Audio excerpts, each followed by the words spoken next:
Hi, everyone. This is Dolan here with Aurora Ideas. I am here to provide you with a civil service today. The Aurora Sentinel just recently came out with the Aurora Sentinel is the largest newspaper in Aurora. And so they just came out with a Q&A for the upcoming Aurora City Council election, which is happening on November 2nd. You can go to govotecolorado.com to figure out how to vote. There are many ways to vote. You can vote via Dropbox, via mail-in, or in person. But if you go to govotecolorado.com, that's just an extension of the state of Colorado, the Secretary of State's office of the state of Colorado. And also you can go to auroraideas.org to watch the Aurora City Council candidate forms. We also have the Sentinel's candidate form on there, the link, along with interviews of some of the candidates. But I've had my hot water with lemon, and I think my throat is ready to go for this reading of the candidate Q&A coming to you from the Sentinel, the largest newspaper in Aurora. So without further ado, here we go. So this is for at large.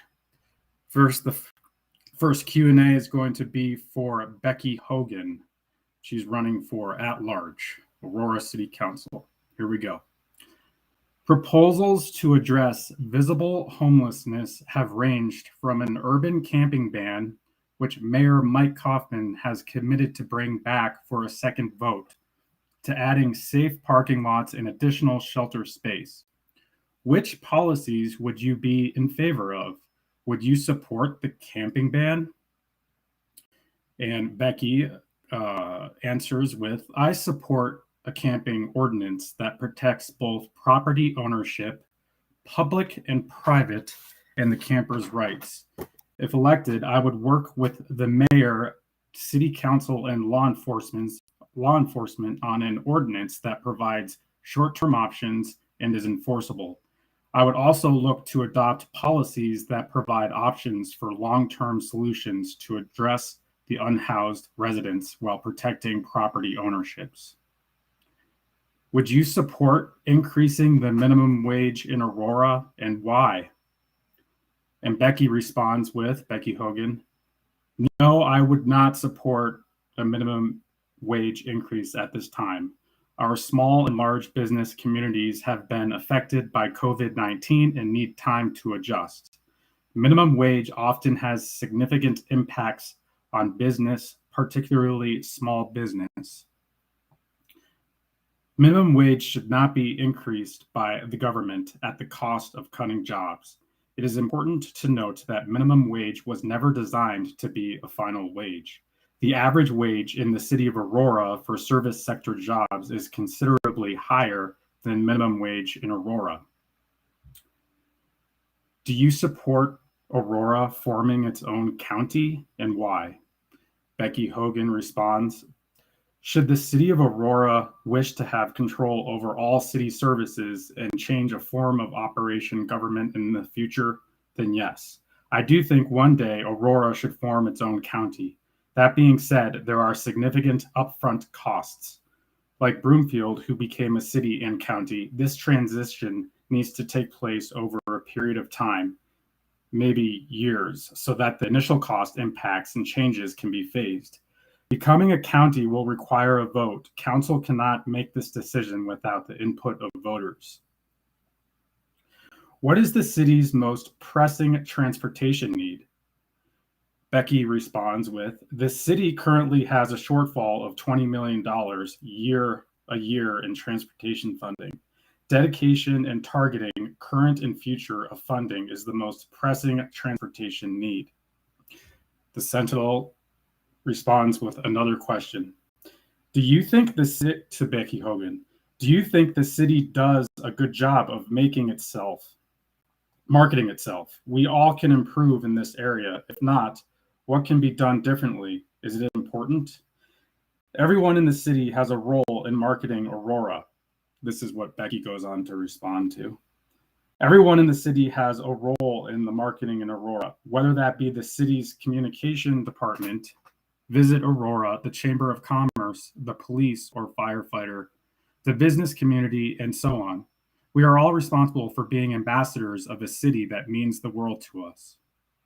The Sentinel goes on to ask Becky Hogan another question.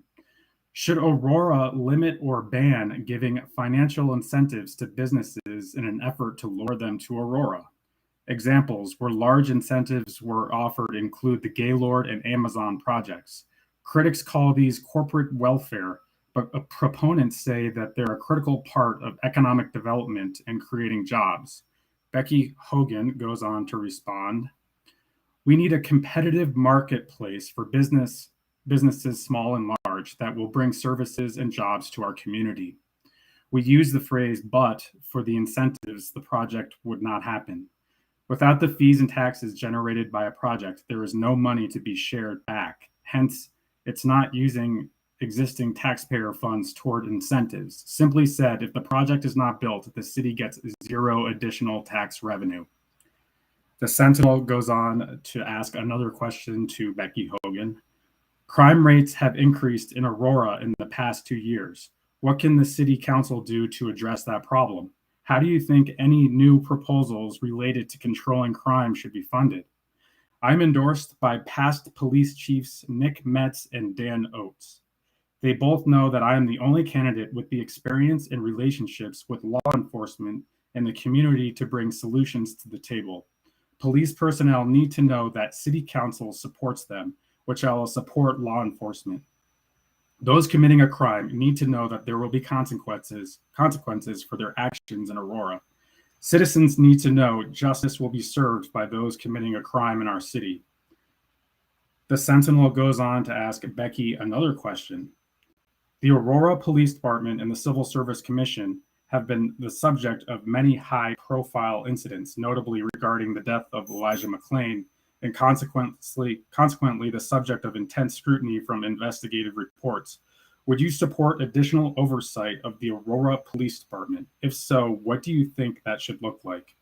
Becky Hogan goes on to respond. The Aurora Police Department is taking the right steps with getting the community involved. It is time to revisit the city charter and update the structure and responsibilities of the Civil Service Commission. Any steps to make significant changes in the structure of the police department should be considered through the charter update process. Get to know the candidate. So the Aurora Sentinel goes on to ask Becky another question. What was the last book you read?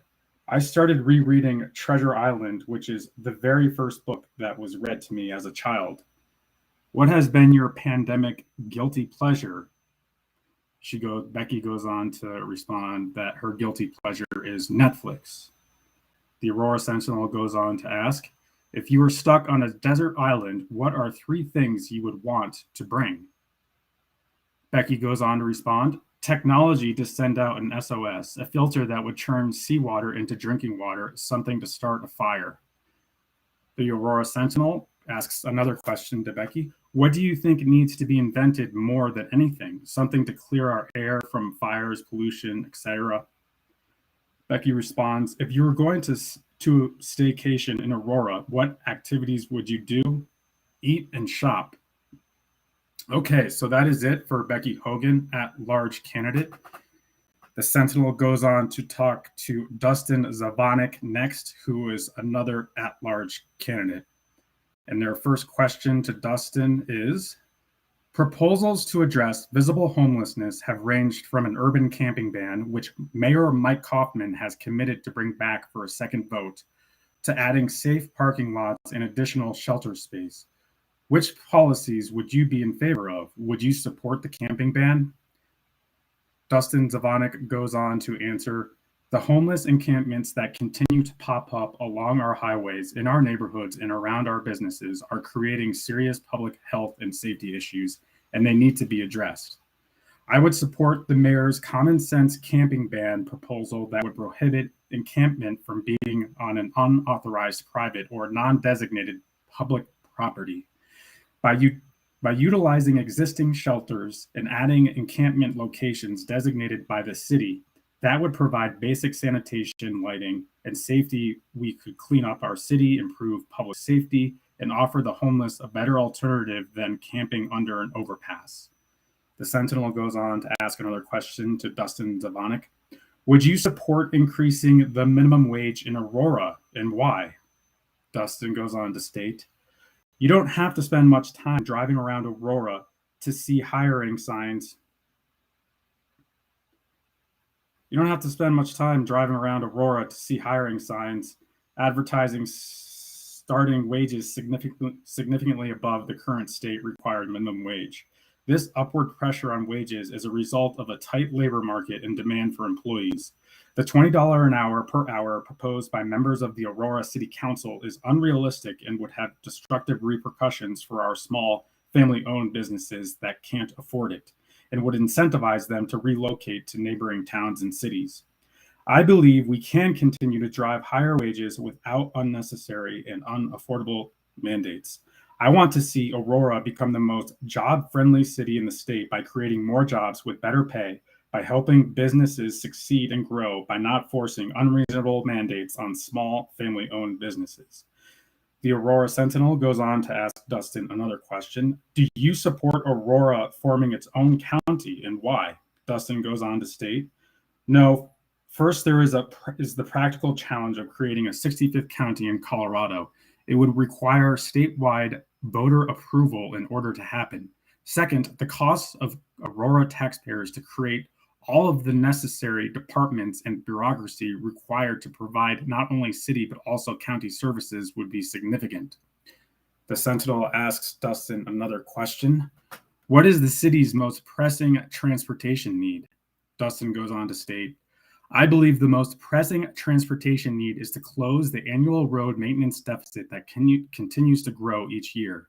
As we kick the can down the road for too long, addressing the annual shortfall has been paid lip service as a priority, but then giving nothing more than one-time money for what is an ongoing challenge. We can do better. I serve on the Citizens Advisory Budget Committee, and this past year I was the chair of the Transportation Subcommittee. On that committee, I suggested that we finally propose a long-term sustainable solution. I recommended that we take all of the use and sales tax revenue the city currently collects from the sale of automobiles and dedicate that revenue to our capital projects fund formula. The revenue from automobile sales, use, and sales tax is projected to be and has consistently been enough to completely close the annual funding gap. In a year when the city will collect $40 million more than projected, we have an opportunity to build this long-term transportation solution into our base budget without requiring additional costs. And finally, prioritize roads in a meaningful way. The Sentinel goes on to ask Dustin another question. Do you think the city does a good job of marketing itself? If not, what can be done differently? Is it important? Dustin goes on to state, I believe our partners at the Aurora Economic Development Council, the Aurora Chamber of Commerce, and Visit Aurora do a good job marketing the city. However, I do believe the city itself can do better. In order to do this, we need a council that will cast a clear vision for the city, connect all city staff and partners to that vision in order to more effectively market Aurora. I want Aurora to be recognized as one of the safest big cities in America, the most job-friendly city in the state, and a great place for people from all walks of life to safely live, work, and raise their families. It is essential that we do this if we want Aurora to reach its full potential and attract new businesses and families to call Aurora home. The Sentinel goes on to ask Dustin another question. Should Aurora limit or ban giving financial incentives to businesses in an effort to lure them to Aurora? Examples where large incentives were offered to include the Begali and Amazon projects. Critics call these corporate welfare, but proponents say they're a critical part of economic development and creating jobs. Dustin goes on to state, I believe economic incentives can be a powerful tool for the city to leverage in order to attract businesses that will bring more jobs and opportunity to our community. However, I don't believe in corporate cronyism. I believe that council has a fiduciary responsibility to taxpayers first and foremost, and any financial incentive awarded by the city requires due diligence to ensure that the return on investment is equal or greater than the value of the incentive. I have real concerns about economic incentives being exploited and the risk of cronyism, and I would support oversight and transparency for any and all incentive deals being considered and ultimately awarded by the city. The Sentinel goes on to ask another question to Dustin. Crime rates have increased in Aurora in the past 2 years. What can the city council do to address that problem? How do you think any new proposals related to controlling crime should be funded? Dustin goes on to state, crime in Aurora has exploded in the past couple of years, making our families, neighborhoods, schools, and businesses all less safe. Public safety will be my priority. My top priority.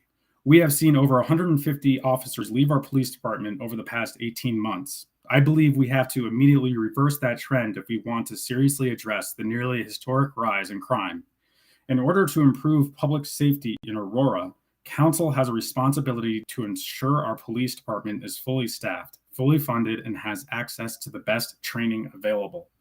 I believe Council needs to drive greater efficiency by implementing common sense recommendations that have been made over the years in the staffing studies that suggest we increase the civilian staff who support our officers to ensure those in uniform are able to focus on police work.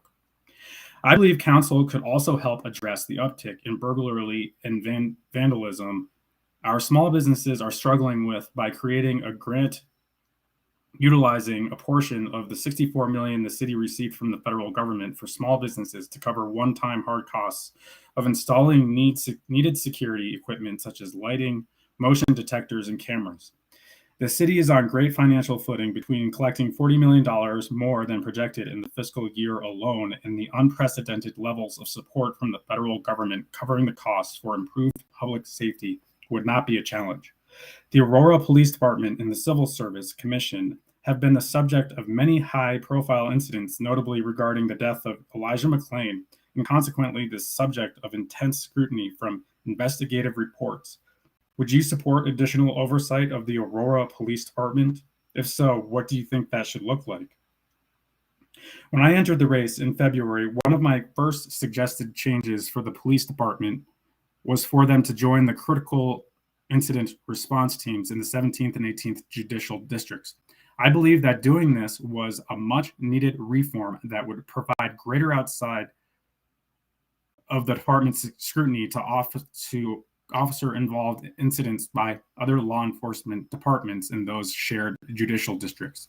Since February, that change has been made and they are now part of those teams. I have also continued to voice support reforming the Civil Service Commission, specifically the hiring practices that I believe are long overdue for reform. The ultimate goal of greater oversight is accountability, which in turn leads to better trust and stronger relationships between the police and all of Aurora's residents. I believe the most important step that we can take toward greater accountability would be to ensure that all the men and women in our police department and any and all of the new recruits are receiving the best available situational-based training possible. Current training is inadequate, it's too infrequent, and it has not caught up to all the new requirements placed on our officers by new legislation, city ordinance, and department directives. Accountability is important in ensuring our officers have an ambiguous understanding of what they are expected to do in the very dangerous and stressful situations they are placed in is a critical first step that we owe them and our community. Okay, so the next section for Dustin is called Get to Know the Candidate. By the way, Dustin Zavonik is a registered Republican. Becky Hogan, another at-large candidate that I just read off, is also a registered Republican. So here we go. Here's the Get to Know the Candidate section. The Sentinel asks, what was the last book you read? Dustin goes on to answer, Founding Brothers by Joseph Ellis. The Sentinel asks, what has been your pandemic guilty pleasure? Dustin goes on to answer, Netflix. I don't watch a lot of TV, but through the pandemic, my wife and I watched way more Netflix series and stand-up comedy than ever before. The Sentinel goes on to ask, if you were stuck on a desert island, what are 3 things you would want to bring? Dustin goes on to answer, my family, chips and salsa, and coffee. And the Sentinel goes on to Question, Dustin, again. What do you think needs to be invented more than anything? Technology that delivers affordable and efficient desalination. Water is a critical source for our future, and as the West continues to okay, they made a little mistake here, but yeah, so Dustin, so the question was, what do you think needs to be invented more than anything? And Dustin goes on to answer, water is a critical resource for our future, and as the West continues to grow, the demand on current water sources grows with it. Desalination is already used by other countries, although it's very expensive due to the energy required to separate the salt from the water. Technology that would drive the cost down and or reduce the energy required, allowing us to utilize ocean water for drinking through desalination, would be a big win Colorado and Aurora as we continue to see growing pressure on our current water supplies. The Sentinel goes on to ask Dustin another question. If you were going to staycation in Aurora, what activities would you do? I have the school-aged kids. When we staycation in Aurora, we love to visit the Gaylord. It is a great asset to our community that caters to both kids and adults. Okay, so that's it for at-large candidate Dustin Zabonik, a registered Republican. Now we are going on to the next Q&A with at-large candidate for the Aurora City Council, registered Democrat John Ronquillo. And the first question the Sentinel asks John Ronquillo is, proposals to address visible homelessness have ranged from an urban camping ban, which Mayor Mike Hoffman has committed to bring back for a second vote, to adding safe parking lots and additional shelter space. Which policies would you be in favor of? Would you support the camping ban? John Ronquillo goes on to answer, the Aurora Housing and Community Services Department had an extensive community and input process on various temporary alternative sheltering options, such as pallet homes, tiny homes, safe camping sites, and safe parking sites. They partnered with Restoration Christian Fellowship, one of many community partners that have been working towards solutions on this issue. I believe that the city should invest in many of the temporary alternatives that were exhibited, but also in permanent affordable housing options. That said, I also think that local governments need to find innovative ways to take a regional approach to addressing the problem, as it is not endemic to Aurora alone. I would not support a camping ban in its current proposed form. The Sentinel goes on to ask John Ronquillo the question, would you support increasing the minimum wage in Aurora, and why? John goes on to answer, yes, I believe that businesses have a lot of potential to thrive when it's known that they pay their employees a living wage. You cannot live in Aurora on the current minimum wage, and it's unlikely that one can live on $15 an hour. A great way to stimulate the local economy is to pay people a living wage. If people make more, they spend more. When people are secure in their work, business productivity can increase, thus bringing the greater potential for increasing revenues and reducing employee turnover. Economic stability also contributes to the improvement in behavioral health. It's important to work with our small business community on any changes to ensure communication and coordination. The Sentinel goes on to ask John another question. Do you support Aurora forming its own county, and why? John answers, while the idea of city-county consolidation in Aurora isn't new, given our size, projected growth, and span across the different counties, I think there's a renewed opportunity to at least ask whether or not it makes sense. We've seen, for example, recent issues with other counties opting out or potentially opting out of tri-county health, where things may get complicated when it comes to providing public health safe services to the community. There would also be, however, associated challenges in terms of setting new tax rates, transferring and establishing services from other counties, and determining whether or not legislative support to create a new county exists. Regardless, it would be something that would take a number of years to accomplish. In the meantime, I would be committed to ensuring that Aurora continues to strengthen its relationship with Adams, Arapahoe, and Douglas counties in meeting the needs of our shared residents. All right, hold on, guys. I got to fix something here. All right, camera on, sharing. That.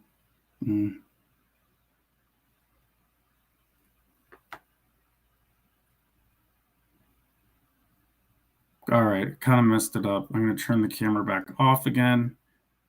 And we are going to go back to sharing the screen here. See if no. Okay. All right, so let's get back to this. So the next question is to John Ronquillo, Democrat running for at-large City Council, Aurora City Council, elections November 2nd, 2021.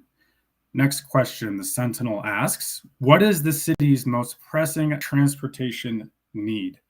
John goes on to answer, while I certainly want to improve public transportation in Aurora, we can't deny that the road maintenance deficit is a problem. That $20 million annual shortfall makes road maintenance quite difficult, which in turn creates potential hazards and safety risks for motorists.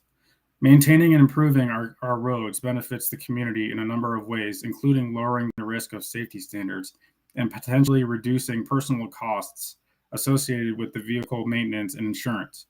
Regardless, funding is needed and the city should pursue an extensive community engagement process to explore options in terms of a ballot measure, a sales tax, or usage and impact fees to remedy the deficit.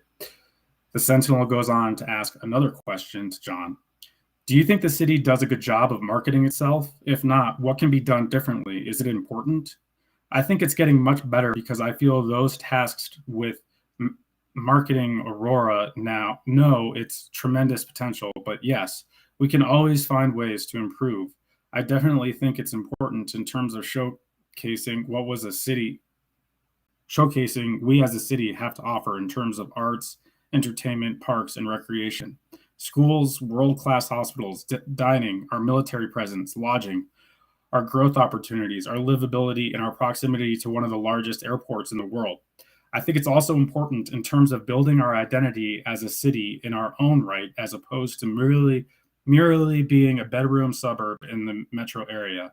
I think solid branding and strong media can go a long way in touting what Aurora has to offer. The Sentinel goes on to ask the question, should Aurora limit or ban giving financial incentives to businesses in an effort to lure them to Aurora? Examples where large incentives were offered the Gaylord and Amazon projects. Critics call these corporate welfare, but proponents say they're a critical part of economic development and creating jobs. John goes on to answer, while there is a place for incentives in this nature, I think they should be limited. More than anything, I want to see the city make strides in economic development and job creation, but we can't assume that they'll come about with tax incentives alone. When financial incentives are given, I want to ensure that our local economy is benefiting and receiving good return on its investment. I want Aurora to be a business-friendly city. That should pertain to small businesses in addition to large corporations. Small businesses are the hallmark and an economic anchor of Aurora's commerce, and I would like to see investments made in minority women and immigrant-owned businesses. As well, I would also like to find ways to promote businesses that engage in worthwhile corporate social responsibility activities and those businesses that already pay above and beyond a livable wage, and would consider those types of small businesses as prime examples of businesses that should be entitled to some sort of tax break. I would like to find ways for us to reward or incentivize businesses to pursue that. The Sentinel goes on to ask John another question. Crime rates have increased in Aurora in the past 2 years. What can the city council do to address that problem? How do you think any new proposals related to controlling crime should be funded?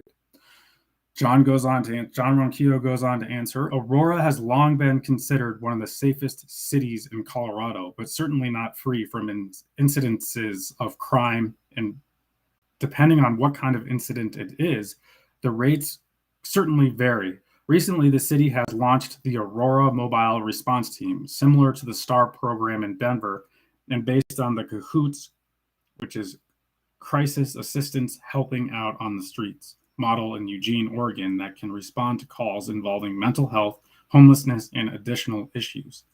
I would like to see that program fully funded and expanded to the entirety of the city, while ensuring that our sworn officers and other police personnel are targeting the most pressing and or violent crimes, including high incidence of domestic violence and murder rates among our youth. I believe the council must seriously engage the community, i.e. schools, law enforcement agencies, neighborhood associations, businesses, to promote good public safety, and I believe we need to do all we can to prevent automatic weapons and other firearms from falling in the wrong hands. The Aurora Police Department already receives a significant amount of the city's annual budget. If any new proposals require funding, I would suggest we get creative with what we do have in the budget, including any reserves, and consider usage or impact fees to cover associated costs. The Sentinel goes on to question John Ronquillo. The Aurora Police Department and the Civil Service Commission have been the subject of many high-profile incidents, notably regarding the death of Elijah McClain and consequently the subject of intense scrutiny from investigative reports. Would you support additional oversight of the Aurora Police Department? If so, what do you think that should look like? Candidate John Ronquillo goes on to answer, after reading much of the Attorney General's investigation of the Aurora Police Department and the Aurora Fire Rescue, seeing the extensive data collection and methodology employed therein, and having witnessed significant national and local news coverage of said high-profile incidents, I believe we are at a critical time where accountability, transparency, and justice are much needed in order to restore trust between the community and the Aurora Police Department. I feel that the Civil Service Commission can, at times, hinder progress when it comes to the chief of police enacting discipline or accountability measures, and thus is in need of reform. I am supportive of the Attorney General's suggestion to enter a consent decree to correct the identified problems so that the city can be proactive and avoid a court-imposed order. While the new independent monitor may help things, I am also a proponent of Citizen Oversight Board to also have hand in things and to assess the effectiveness of the independent monitor. The Sentinel goes on to another section of the Q&A called Get to Know the Candidate with Democrat candidate John Ronquillo. And the next question is, what was the last book you read? John Ronquillo goes on to state, I believe it was The Wild Robot Escapes by Peter Brown. With my two sons, but on my own, it was Station 11 by Emily St. John Mandel. The next question is, what has been your pandemic guilty pleasure? Running, Netflix, and family time, they all balanced and sustained me. Next question, if you were stuck on a deserted island, what are 3 things you would want to bring? John Ronquillo responds, honestly, I need the vacation. So let's say a grill, a water purifier, and a book I'll never get tired of rereading. Though if I have a choice of what to bring, I wonder what I did in the first place to get confined to a deserted island. Next question is, what do you think needs to be invented more than anything? John Ronquillo responds, I think a lot of us would love teleportation, but to be completely silly, I'd really love a translator for my neurotic dog who thinks he's a cat. All right, next question to John Ronquillo. If you were going to staycation in Aurora, what activities would you do? John goes on to answer, I would probably spend a lot of time outdoors, jump on a kayak or paddleboard at Aurora Reservoir, or go on a long run in Cherry Creek State Park. I would definitely want to sample some of the amazing cuisines on Havana or at Mango House if a food truck with good quesadilla at La Plaza doesn't get to me first. I'd definitely go see what's going on downtown Aurora Visual Arts and catch performance at the Aurora Fox Arts Center. Okay, that's it for Democrat candidate for at-large John Ronquillo. Now we are transitioning to the next at-large candidate. Again, this is the Sentinel has done a Q&A in their, one of their, let's see, this was the October 14th, 2021 Sentinel edition. And boy, is this jam-packed with really good information about the election coming up. Okay, so the next candidate we got here for the Q&A is Danielle Dorinski. She is a registered Republican for at-large Aurora City Council. Again, the election is November 2nd, 2021. Make sure you go to govotecolorado.com if you have any questions on how you can vote. The state of Colorado it's easier to vote in the state of Colorado than any other state in the country. It is the gold standard for voting. So there's no excuse not to vote. Okay, so here we go. Danielle Dorinski, first question coming from the Sentinel. Here we go. Proposals to address visible homelessness have ranged from an urban camping ban, which Mayor Mike Kaufman has committed to bring back for a second vote, to adding safe parking lots and additional shelter space. Which policies would you be in favor of? Would you support the camping ban? I will support a camping ban. So yeah, Danielle Dorinski goes on to say that she will support a camping ban. That's all she says about that. Next question. Would you support increasing the minimum wage in Aurora and why? Danielle Dorinski goes on to state, I will not support raising the minimum wage for Aurora. Minimum wage needs to be handled at the state level to keep an even playing field for businesses and prices. Next question. Do you support Aurora forming its own county and why? Danielle Dorinski, Republican running for at-large, responds, no, it would take a lot of money to do that and get the services necessary in place. In my mind, it's unnecessary. Next question to Danielle Dorinski, Republican running for at-large. What is the city's most pressing transportation need? Danielle responds, I think the bus system is the most pressing transportation item right now. We need more routes and we need later bus service, and not everyone works a 9-to-5 job in the city. Next question from the Sentinel to Danielle Dorinski, Republican. Do you think the city does a good job of marketing itself? If not, what can be done differently? Is it important?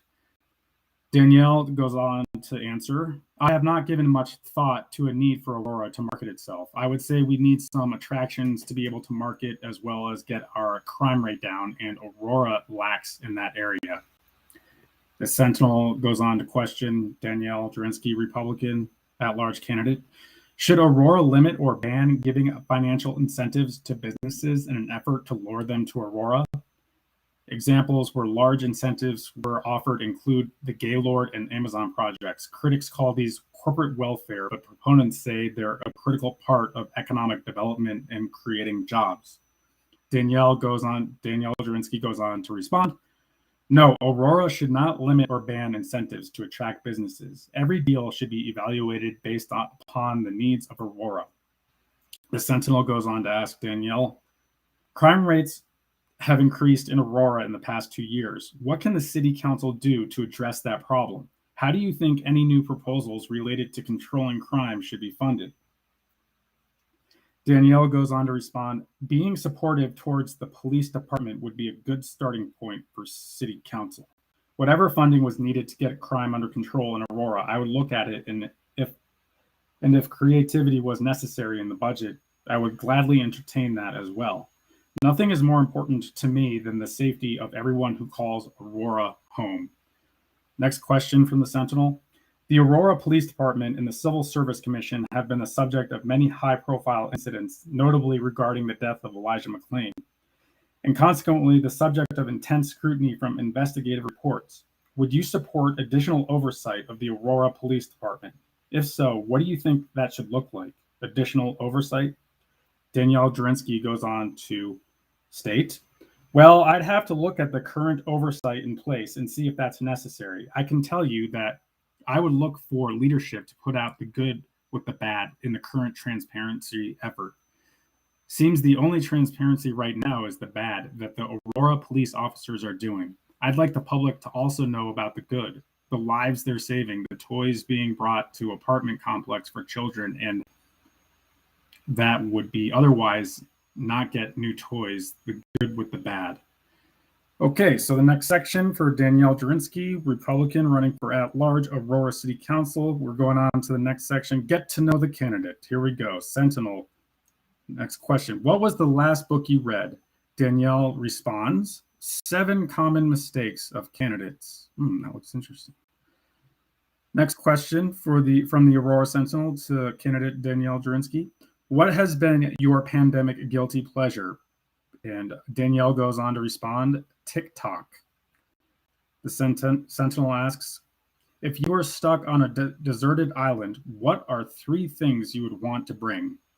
Danielle responds, flares, a knife, and a tarp. The Sentinel goes on to ask another question to Danielle. What do you think needs to be invented more than anything? Danielle responds with flying cars.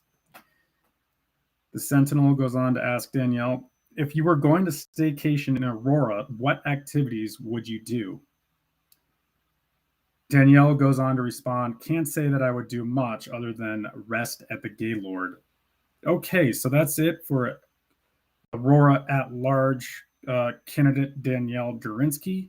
We are now going to move forward to Hannah Begali, I believe her name is. She hasn't really been all that present, actually visible anywhere, but we will go through her Q&A as well with the Sentinel, see what she has. I'm actually curious to see what she has to say, because she hasn't really, shown up to many events at all. So, all right, here we go. Hannah Begali, Aurora City Council at-large candidate. First question coming from the Sentinel to Hannah Begali. I don't know what party she's registered under, but here we go.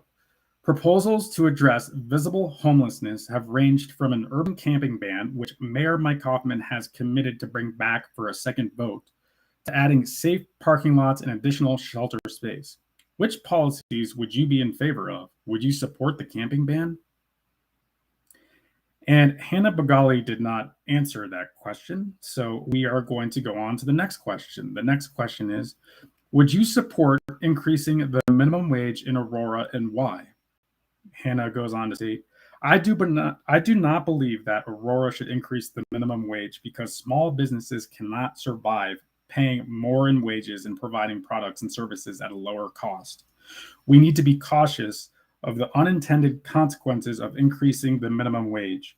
We need to educate people about the long-term effects of wanting to increase the minimum wage and the effects it has on the competitive labor market if we're claiming to be true capitalists. I suggest the city of Aurora work with the state to give workers better health insurance instead. The Sentinel goes on to question Hannah, do you support Aurora forming its own county and why? Hannah goes on to respond, I do not have all the facts as to how that will benefit the city of Aurora. I would like to learn more about the topic before I answer. The Sentinel goes on to question, what is the city's most pressing transportation need? Hannah responds, as the population of Aurora grows, we need to be able to provide reliable transportation, keeping with the supply and demand while being cautious of the environmental implications are pressing needs now. Aurora has many projects that are already complete and some are in progress to deal with the issues of roadways, intersections, and sidewalks. Next question. Do you think the city does a good job of marketing itself? If not, what can be done differently? Is it important? Hannah Begali responds, I believe not. Aurora is the most diverse city in the state, and the city needs people that represent that diversity within the council and in various city positions. Aurora is a community that has immense potential on a global stage. We need to celebrate and welcome foreign companies that celebrates our international community.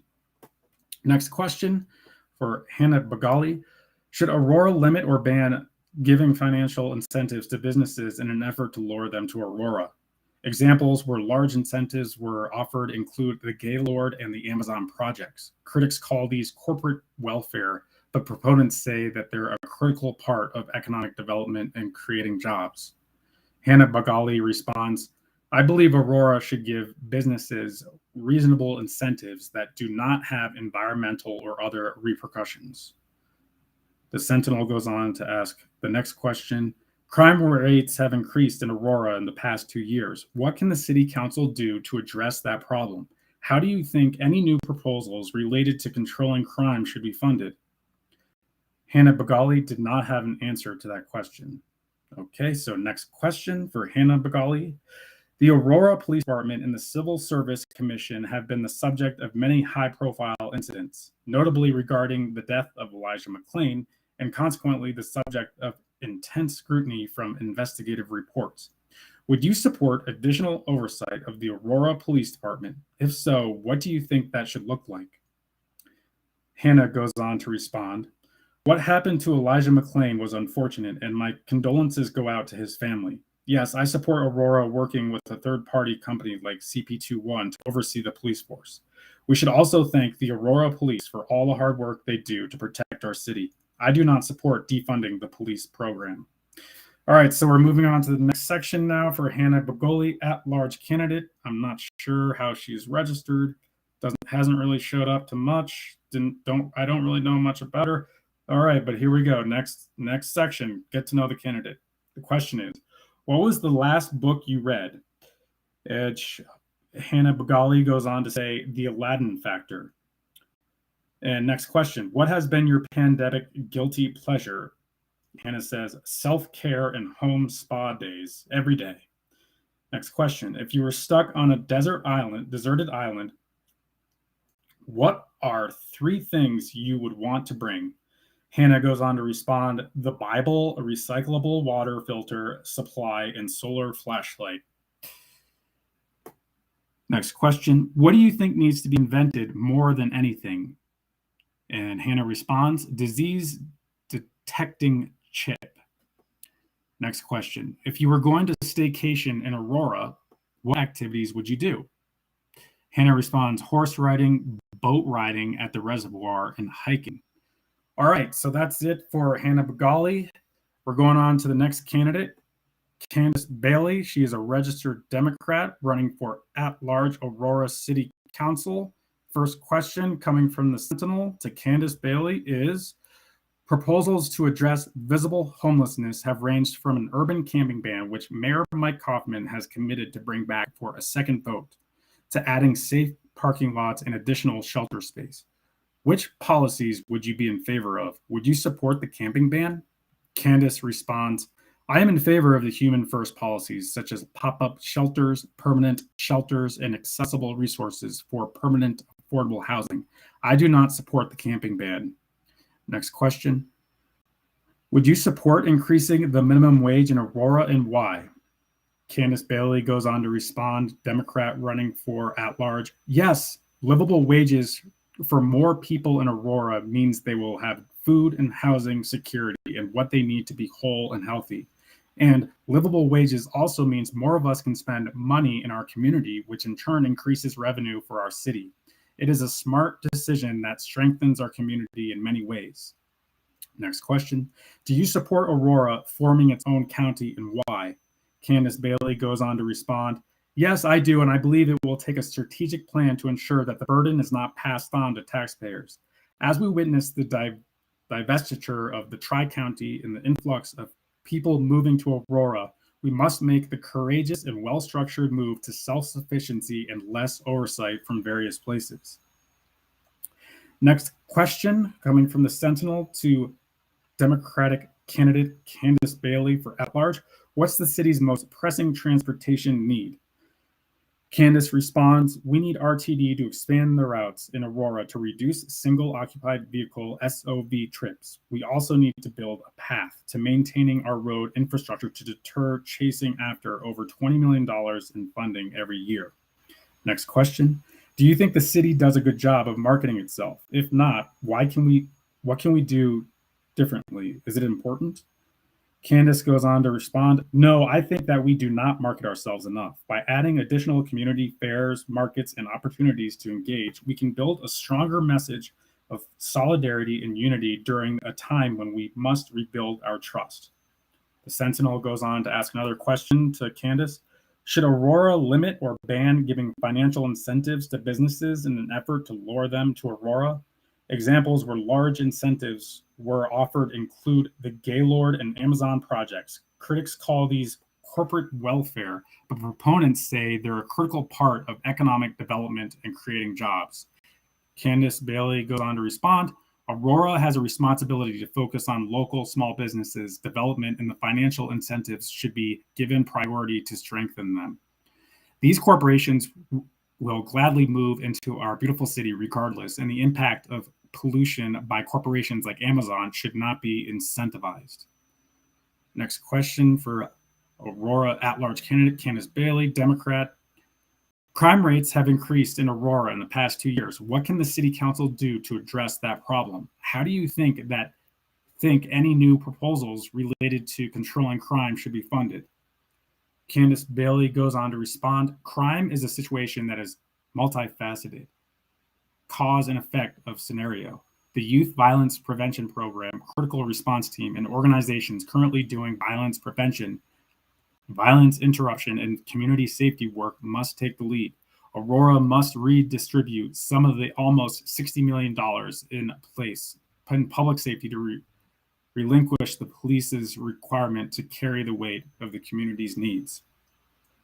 Next question from the Aurora Sentinel to Candace. The Aurora Police Department and the Civil Service Commission have been the subject of many high-profile incidents, notably regarding the death of Elijah McClain and consequently the subject of intense scrutiny from investigative reports. Would you support additional oversight of the Aurora Police Department? If so, what do you think that should look like? Candace goes on to respond. As a member of the Police Oversight Committee, I helped develop the Office of Police Accountability, Transparency, and Transformation to ensure that crimes against the community stop. The outcry of community was evident last year, and we must honor their calls to action. As Aurora Police Department enters into potential federal oversight, we must maintain the voice of our community to steer this process finally. All right, so the next section is get to know the candidate. First question. What was the last book you read? And Candace goes on to answer, have you filled your bucket yet? Have you filled your bucket yet? And that's written by Carol McLeod. Next question. What has been your pandemic guilty pleasure? Candace Bailey goes on to respond. Food and civic engagement. Next question from the Sentinel to Candace Bailey. If you were stuck on a deserted island, what are 3 things you would want to bring? Candace goes on to respond. Family, fire, and music. Next question. What do you think needs to be invented more than anything else? Candace goes on to respond. A self-filling coffee cup. If you were going to staycation in Aurora, what activities would you do?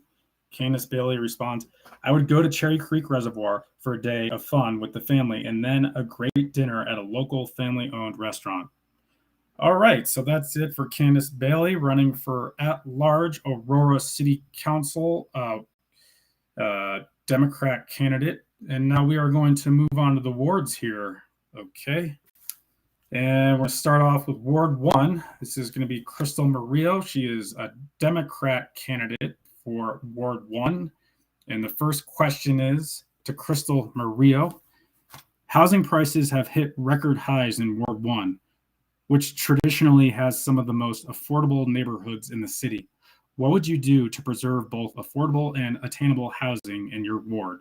Crystal states, for the past 3 years, I've been on council. Housing has been my primary focus. Before I was on council, Aurora did not study gentrification. It does now, and since I was the chair of the housing committee, in that role, I commissioned a housing study in 2019 and then got the city council to approve our first strategic housing plan in 2020. We've also established Aurora's first housing department and passed a resolution affirming housing as a human right, committing our city to equitable policies. We are now at a point where we can work to alleviate the housing crisis in our city and be a leader in the state with a data-informed strategic plan. These were some of the critical first steps I took to ensure we had the infrastructure to preserve our affordable and attainable housing. Crystal Murillo goes on to state, I believe we should make decisions that create a healthy and vibrant community that's accessible to all. For housing to be affordable, it requires a variety of quality housing options for people at all stages in their lives, with emphasis on supporting our most vulnerable and creating wealth building opportunities. I have had and will continue to support the creation of land trusts that create affordable units long term as this preserves our affordable housing. We should continue to partner with affordable housing developers like Habitat for Humanity and others. I have also supported amending our codes and ordinances to allow for development waivers to reduce the cost of producing more affordable units, thereby allowing more units to be built. Crystal Murillo goes on to state, on the supply side, I support inclusionary zoning that requires that some percentage of newly developed housing to be set aside for low and moderate income families.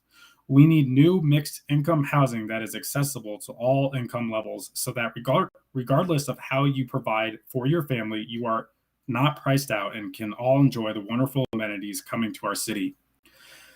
Crystal goes on to state further, finally, 60% of Ward 1 residents are renters, so we must also protect our renters' rights and make sure that they are treated equitably and have access to healthy and safe living conditions.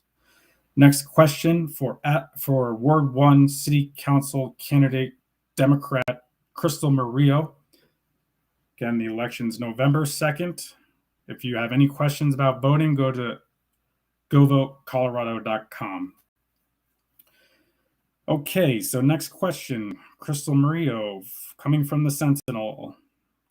The City Council has taken steps to oversee health and safety in the privately owned Immigrant Detention Center in North Aurora by mandating it report infectious outbreaks to the fire department.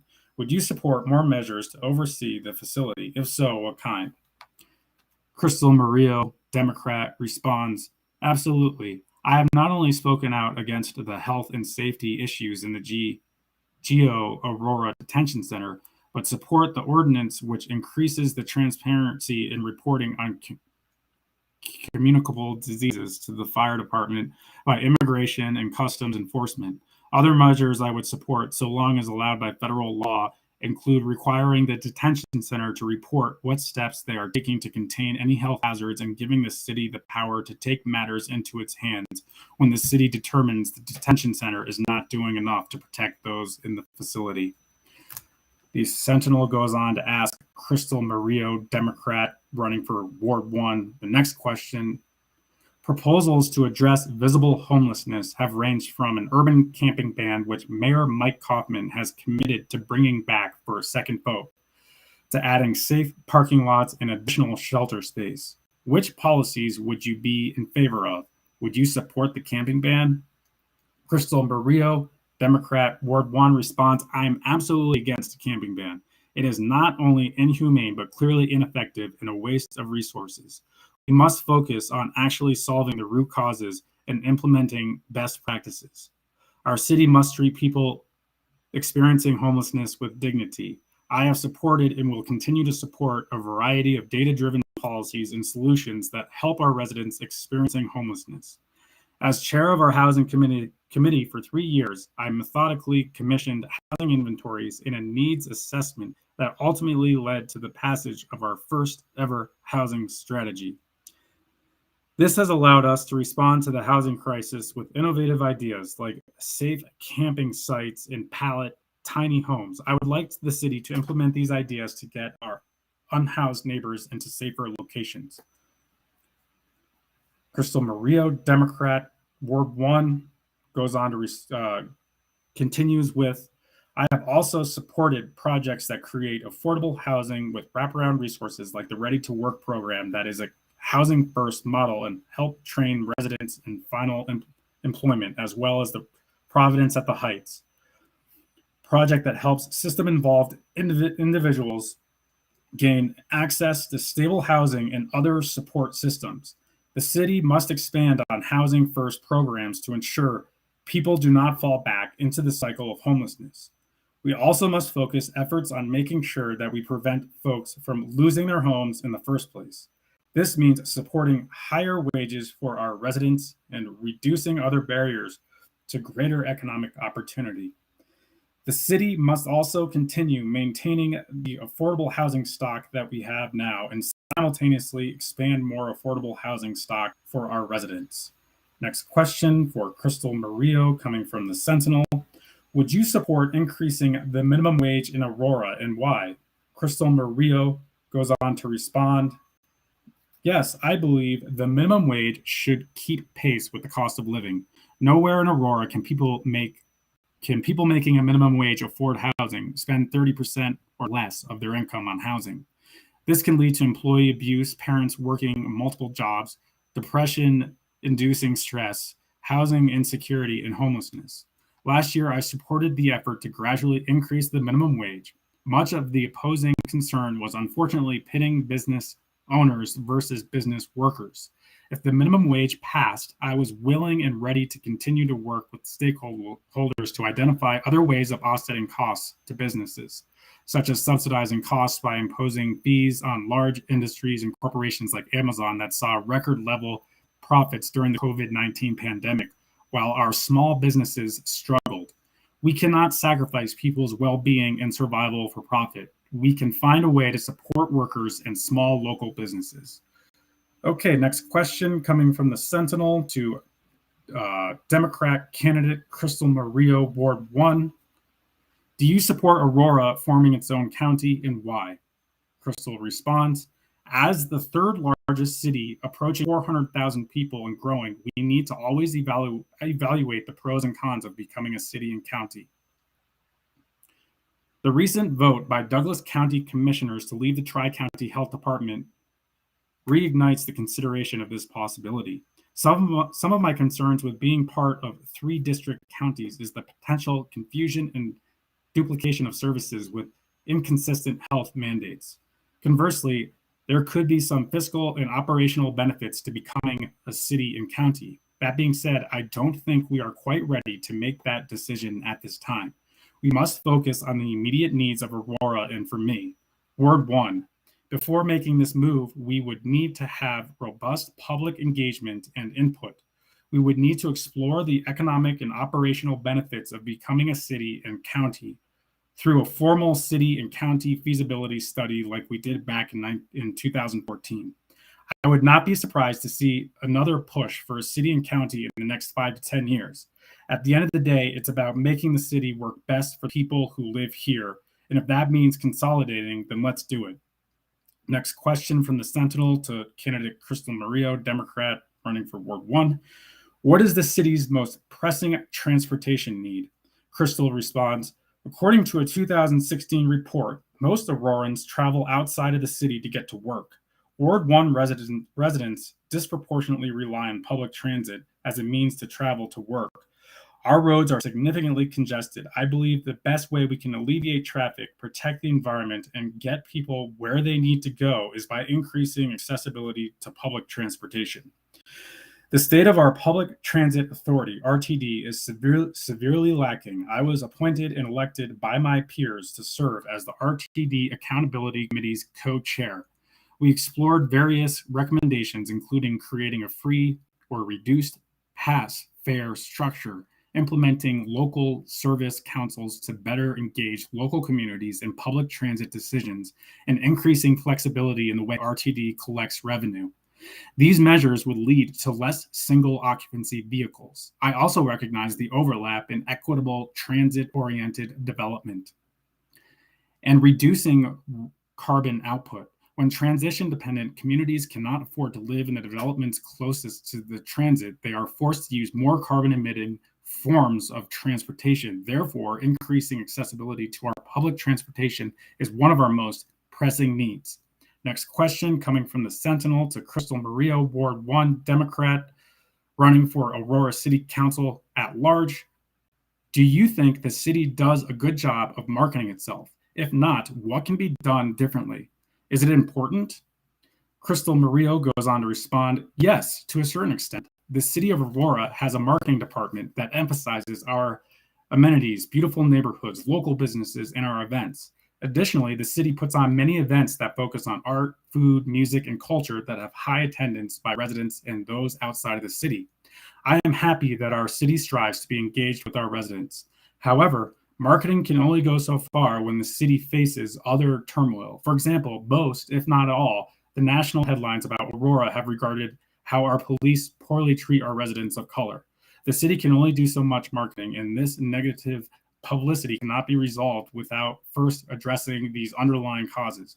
We must have an equitable city that works for all of our residents for our marketing to be successful or even meaningful. Next question, coming from the Sentinel to Crystal Murillo, running for Ward 1 City Council. Should Aurora limit or ban giving financial incentives to businesses in an effort to lure them to Aurora? Examples where large incentives were offered include the Gaylord and Amazon projects. Critics call these corporate welfare, but proponents say they're a critical part of economic development and creating jobs. Crystal Murillo goes on to respond. It depends. In general, I do not support giving financial incentives to wealthy corporations because it becomes a race to the bottom. We offer more tax breaks to compete with other cities as they vet out the best deal for them. However, it is not uncommon for the city to be approached with business incentive deal. If the city engages in an incentive, I want to ensure that we are incentivizing those that treat their employees with dignity and respect by paying their employees living wages, providing them with fair benefits, and allowing workers to organize in the workplace. I would also fight to have more local hiring goals and push for more materials to be bought locally. Our residents must, Crystal goes on further by stating, our residents must have good paying jobs to thrive, and that having them easily accessible is beneficial. As such, I am committed to supporting the small businesses we have here in the city to ensure that they continue to stay afloat during the pandemic. Just as I've done since the pandemic began, I'd like to continue working with our local-owned businesses to help develop programming that supports their success. There isn't one-size-fits-all solution, but as the Ward 1 council member, I have and will continue to fight so that our economic development benefits Ward 1 residents. Next question from the Sentinel to Crystal Murillo. Ward 1, Democrat, running for at-large, or not at-large, but the Aurora City Council. Crime rates have increased in Aurora in the past 2 years. What can the City Council do to address that problem? How do you think any new proposals related to controlling crime should be funded? Crystal goes on to respond, Crystal Murillo. Study after study shows that crime rates are driven largely by our societal structures and systems, such as low educational attainment, higher rates of poverty, inequality, lack of community support, and unhealthy environments. An ounce of prevention is worth a pound of cure. Therefore, some of the best ways we can decrease crime rates is by fostering a city with adequate, affordable housing, good paying wages, equity in our education system, and support for our marginalized communities. Crystal Murillo goes on. However, some community members have also expressed concerns as it relates to an equitable response to current issues and crimes in the community. We must act to implement reforms that actually address public safety and move towards a more intersectional and humanizing approach to solve our community problems. One way I have worked to change this is by supporting programs like HOOTS, which sends unarmed first responder teams of paramedics, mental health professionals to respond to some low-level 911 calls. Having a team of unarmed crisis workers and medics that are trained to deal with such circumstances creates a better response to people struggling with mental health crisis. This is not only greater capacity for our police department to spend their time on more appropriate matters, but it also reduces the chances of escalation in the situation. I support building out this program even further, and I would support using funds saved by decreasing police enforcement to fund this program. Crystal goes on to say, I supported a foot patrol pilot program that would focus on proactive community policing to build positive relationships with community members. In addition, I also supported an appropriation of city funds for self-defense training and safety alarm kits for the AAPI community following the recent surge in anti-Asian hate violence. Murillo goes on, with the upcoming infusion of federal dollars through the American Rescue Plan Act, my goal would be to use some of that funding to help support these programs in the short term. Long term, we will, as a city council, need to take a hard look at re-examining our budget and evaluate what programming is working and what needs to change, so we can reallocate resources to programs that actually address crime. We should also explore other revenue-generating ideas to support our city's ongoing needs. Next question for Crystal Murillo, Democrat from the Sentinel. The Aurora Police Department and the Civil Service Commission have been the subject of many high-profile incidents, notably regarding the death of Elijah McClain and consequently the subject of intense security from the investigation reports. Would you support additional oversight of the Aurora Police Department? If so, what do you think that should look like? Crystal Murillo goes on to state, absolutely, I would support additional oversight of the Aurora Police Department. The relationship between our residents and the Aurora Police Department is broken. I am unflinching in my commitment to hold our police accountable so that all our residents are treated with the dignity and respect they deserve. The recent report by the Colorado Attorney General found a consistent pattern of illegal behavior by Aurora Police, including disproportionate use of force against our residents of color. This is unacceptable. I believe that we must use city funds to focus less on enforcement and more on training to transform the police department. Okay, so now we're going on to the next section of Get to Know Your Candidate. Again, this is the Aurora Sentinel Q A candidate Crystal Murillo, Democrat. Here we go. Next question. What was the last book you read? Crystal Murillo goes on to respond, Becoming by Michelle Obama. Half of it was an audio book I listened to during my commute to work. Okay. Next question. What has been your pandemic guilty pleasure? I have really enjoyed binge watching historical dramas on Netflix with my dogs next to me while eating ice cream sandwiches. Oh, that sounds good. And next question. If you were stuck on a deserted island, what are 3 things you would want to bring? Crystal Murillo responds, I would bring a lighter or a large box of matches to start a fire, to cook, boil water, and keep warm, a knife to prepare food, protect myself, and build a shelter, and a tarp to build a shelter with and to keep the elements away from me. Next question. What do you think needs to be invented more than anything? Crystal Murillo goes on to respond, there is a research that certain fungi and bacteria can help break down and decompose plastics in as little as a few weeks. Though it's not a new invention per se, we need to continue researching new processes and techniques like this one to address our long-term sustainability. I believe that we ultimately need to change our behaviors to address climate change, but in the meantime, we need to address the incredible amount of plastic in our communities. Next question.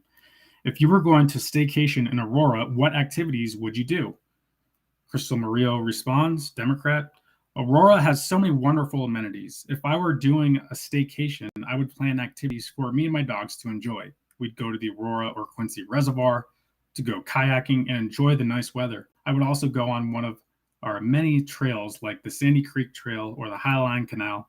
I would invite my friends along to a progressive dinner, starting with appetizers somewhere along the Havana corridor, then off to Colfax for the entree and grab a dessert at the Stanley Marketplace. I'd end the night at the Stampede for a live performance. Okay, so that's it for Democrat Crystal Murillo running for Ward 1, Aurora City Council election. We're heating up. November 2nd is the big day. Go to govotecolorado.com to figure out how to vote. There's no excuse for not voting. The state of Colorado, it's easier to vote in the state of Colorado than any other state in the country. Okay, so we're going on to the next candidate here. This is Bill Gundrez. He is unaffiliated and running for Ward 1. First question coming from the Sentinel is, to Bill Gundrez, housing prices have hit record highs in Ward 1, which traditionally has some of the most affordable neighborhoods in the city. What would you do to preserve both affordable and attainable housing in your ward? Bill Gundrez goes on to answer, the city needs to create an incentive program for first-time homeowners to assist them with down payments, closing costs, and assistance with final paperwork. Next question. The city council has taken steps to oversee health and safety in the privately owned immigrant detention center in North Aurora by mandating it report infectious outbreaks to the fire department. Would you support more measures to oversee the facility? If so, what kind? No, I would.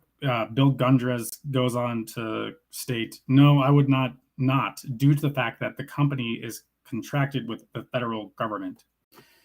Next question from the Sentinel. Proposals to address visible homelessness have ranged from an urban camping ban, which Mayor Mike Kaufman has committed to bring back for a second vote, to adding safe parking lots and additional shelter space. Which policies would you be in favor of? Would you support the camping ban? Bill Gundrez states, camping bans only address the symptoms, not the root cause of the situation. We together need to eradicate the homeless issue once and for all. I am in favor of creating a homeless campaign to establish funds and to assist the homeless program director of the city and the housing director to bank the funds with a nonprofit organization to manage and disperse as needed toward different aspects. I propose tiny homes on city properties, security contracted by the city and managed for a short period until the dust settles and the program gets off the ground and is well established. Eventually, the residents themselves will provide their own security. Additionally, we will have faith-based organizations to conduct outreaches to assist the program. The city will have workforce volunteer vans for the folks to travel around the city to pick up trash and eradicate our own vegetation. They will receive minimum wage earnings. Okay, next question to Bill Gundrez from the Sentinel. Would you support increasing the minimum wage in Aurora and why? Bill Gundrez goes on to answer, I am not in favor of increasing any minimum wage earnings until this pandemic is over. We are already losing our small business base. Currently, the federal government is struggling to assist small businesses. We don't need to add to the problem. Next question from the Sentinel to Bill Gundrez. Do you support Aurora forming its own county and why?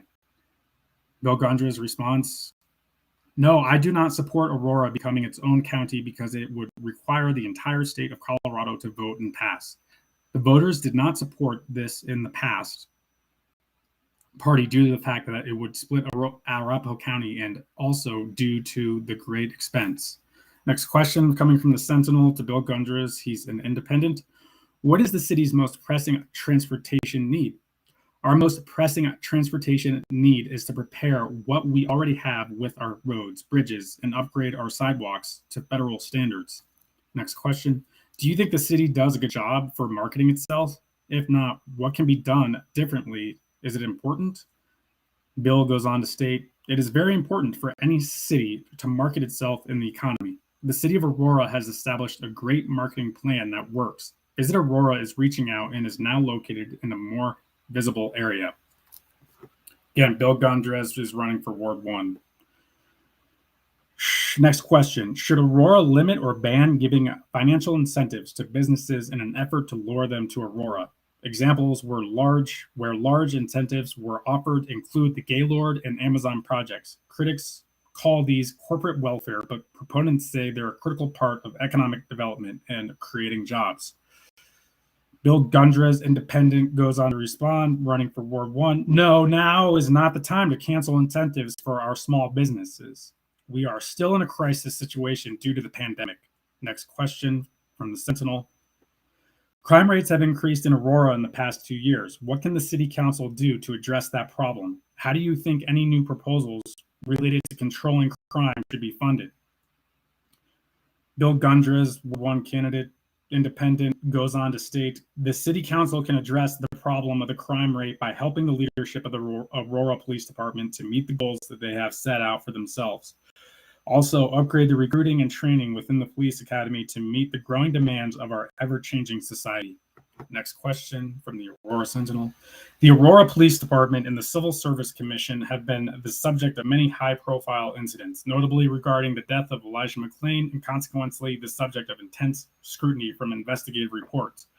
Would you support additional oversight to the Aurora Police Department? If so, what do you think it should look like? Bill Gundrez, Independent, Ward 1, goes on to state, I think that too many cooks spoil the cake, so I do not support any additional oversight of the Aurora Police Department. Okay, so we're going on to the next section for Bill Gundrez. It's called Get to Know Your Candidate. First question, what was the last book you read? Bill goes on to state, I read the Bible daily. The last book I read was titled Not a Fan by Kyle Idleman. Next question, what has been your pandemic guilty pleasure? Bill Gundrez goes on to state, building my pergola and painting it. I don't know what a pergola is, but maybe someone can tell me. Next question, if you were stuck on a deserted island, what are 3 things you would want to bring? Bill Gundrez responds, the 3 things I would want to bring is my Bible, my first aid kit, and a knife. Next question, what do you think needs to be invented more than anything else? Bill Gundrez goes on to respond, the invention of a flying car that actually works and is economically reachable for the average person. Next question, if you were going to staycation in Aurora, what activities would you do? Independent, Bill Gundrez states, Ward 1, I'd like to go to plays and eat good food, to meet friends and have a good time. Okay, so that's it for Bill Gundrez. We're going on to the next candidate for Ward 1, Aurora City Council, Scott Leva. I don't know Scott Leva. I don't know what his party affiliation is, but let's keep going here. First question from the Sentinel, coming to Scott Leva. Housing prices have hit record highs in Ward 1, which traditionally has some of the most affordable neighborhoods in the city. What would you do to preserve both affordable and attainable housing in your ward? Scott replies, I have walked over 5,000 homes in Ward 1, and I have seen that there are few opportunities to buy or rent. As a councilman, I would work to remove barriers to innovation in housing. Next question. The City Council has taken steps to oversee health and safety in the privately owned Immigration Detention Center in North Aurora by mandating it report infectious outbreaks to the fire department. Would you support more measures to oversee the facility? If so, what kind? Scott states, the immigration facility should be subject to the same inspections as a restaurant or hotel. Next question for Scott Leva, coming from the Sentinel.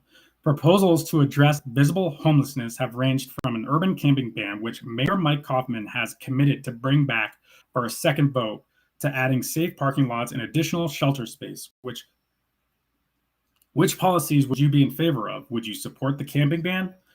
Public campgrounds for long-term camping Scott Leva goes on to respond, candidate Ward 1. Public campgrounds for long-term camping must be built to provide dignity and mailing addresses to citizens living in tents and recreational vehicles. Next question, would you support increasing the minimum wage in Aurora? And Scott Leva goes on to respond, running for Ward 1. Minimum wage is a federal law. Okay. Do you support, next question from the Sentinel to Scott Leva, Ward 1. Do you support Aurora forming its own county, and why? No, Arapahoe County is run efficiently. Next question, what is the city's most pressing transportation need? Scott responds, RTD is doing a good job. Do you think the city does a good job of marketing itself? If not, what can be done differently? Is it important? Scott Leva goes on to respond, Aurora's marketing is constantly undermined by the Aurora Police Department. Next question, Scott Leva. Should Aurora limit or ban giving financial incentives to businesses in an effort to lure them to Aurora? Examples where large incentives were offered include the Gaylord and Amazon projects. Critics call these corporate welfare, but proponents say they're a critical part of economic development and creating jobs. Scott Leva responds, the city council should work to lower costs for all businesses in Aurora. My campaign has not accepted any contributions and is not beholden to any interests, unlike my opponents who have taken tens of thousands of dollars to promote themselves. Next question. Crime rates have increased in Aurora. in the past 2 years. What can the city council do to address that problem? How do you think any new proposals related to controlling crime should be funded? Scott Leva responds, running for Ward 1. Not sure what party he's affiliated with. The Aurora Police Department must be restructured to include a mix of armed and unarmed responders in order to pivot from being an authoritarian hammer into a true community resource. Next question. The Aurora Police Department and the Civil Service Commission have been the subject of many high-profile incidents, notably regarding the death of Elijah McClain, and consequently the subject of intense scrutiny from investigative reports. Would you support additional oversight of the Aurora Police Department? If so, what do you think that should look like?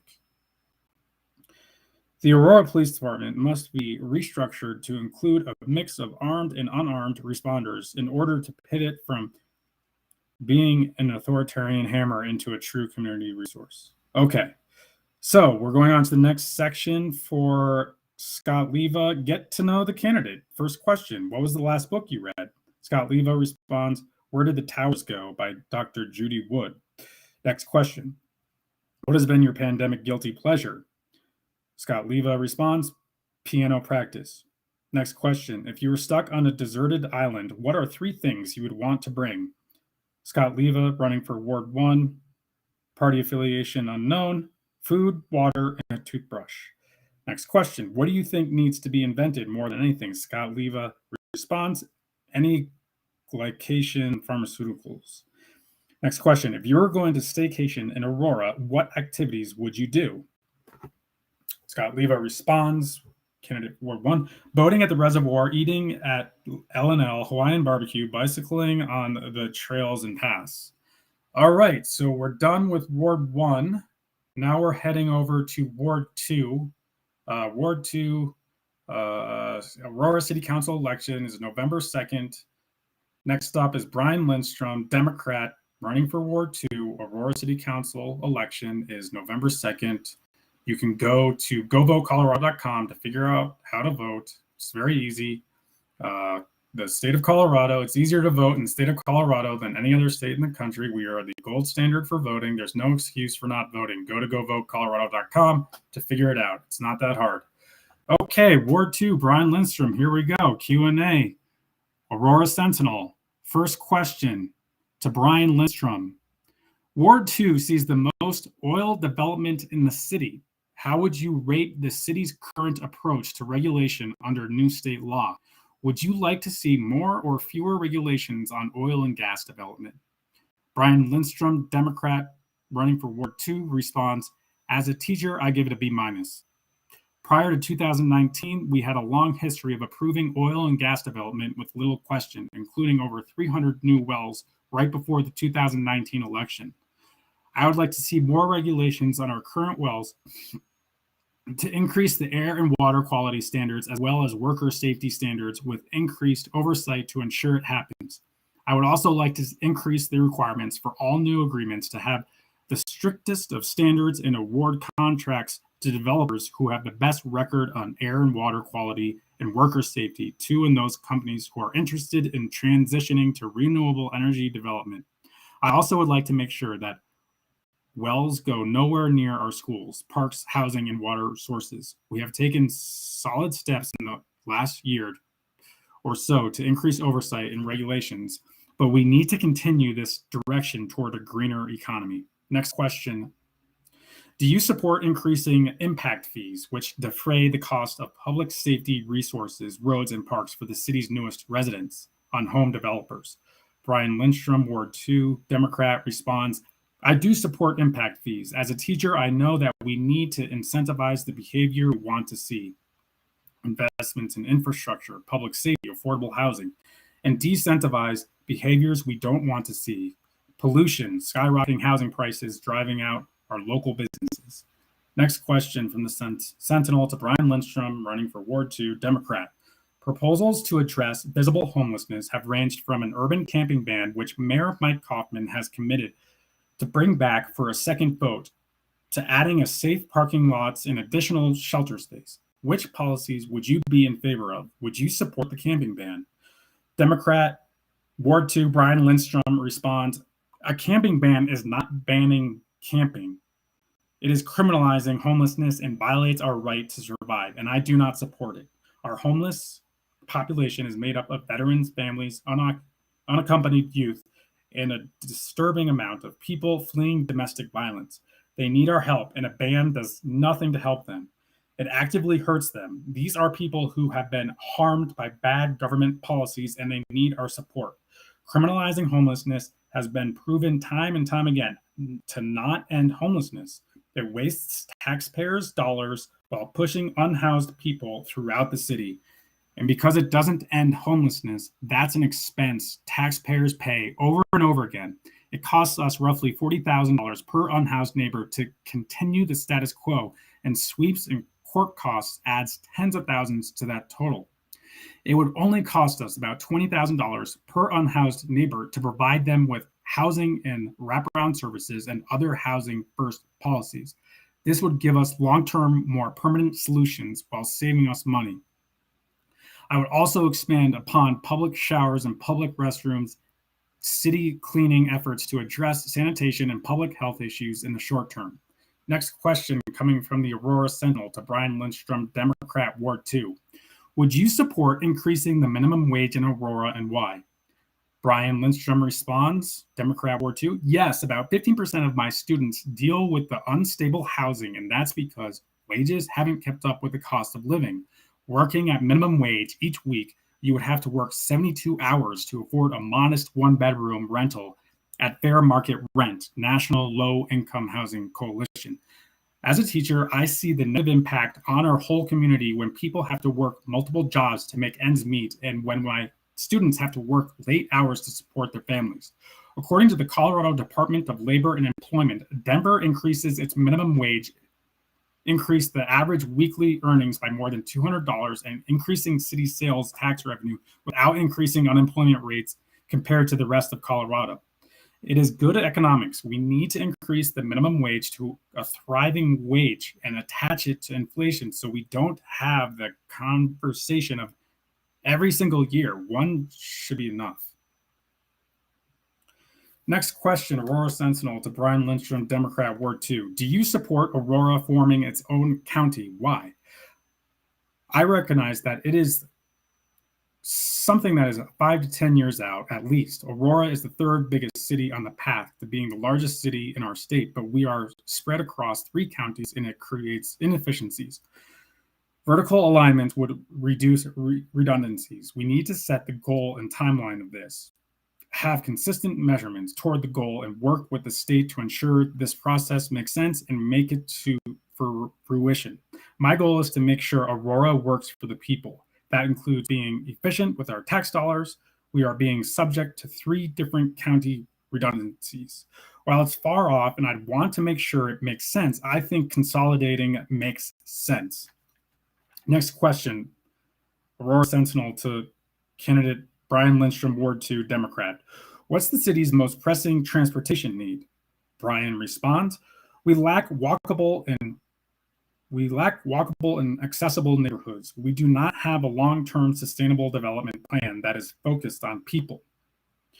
We have allowed development to go unchecked without centering people in our environment, and it has led to suburban sprawl with unwalkable neighborhoods, food deserts, as well as ignoring our pedestrian needs. We need our future development to be planned around the people with parks, accessible sidewalks, mixed-use development, neighborhood schools, and public transit, including first and last mile transportation. Next question. Do you think the city does a good job of marketing itself? If not, what can be done differently? Is it important? Brian Lindstrom, Democrat, Ward 2, candidate responds, being here in Aurora, it is difficult to know how the city's marketing is being perceived throughout the country, but I find it difficult to see any amount of marketing being able to counter our national news coverage around Elijah McClain and the Aurora Police Department.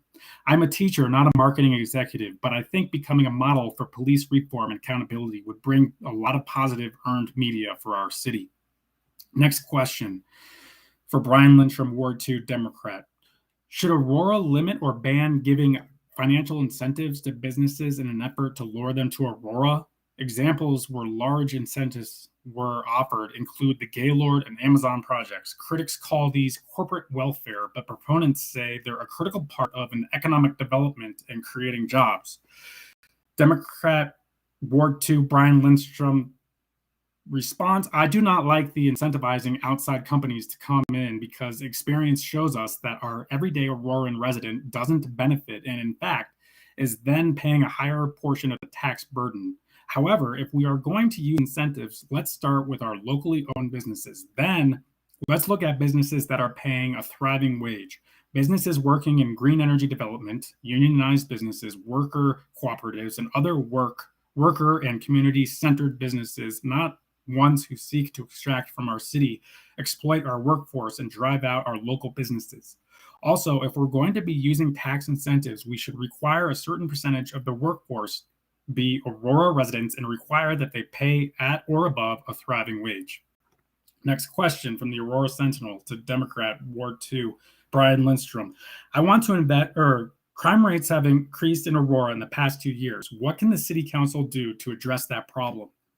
How do you think any new proposals related to controlling crime would be funded? Brian goes on to answer, I want to invest in proactive solutions, housing, education, mental health, instead of reactive institutions. We fund this by reallocating resources that already exist because it saves us money and it is better at actually preventing crime. An ounce of prevention is worth a pound of a cure. Next question. The Aurora Police Department and the Civil Service Commission have been the subject of many high-profile incidents, notably regarding the death of Elijah McClain, and consequently the subject of intense scrutiny from investigative reports. Would you support additional oversight of the Aurora Police Department? If so, what do you think that should look like?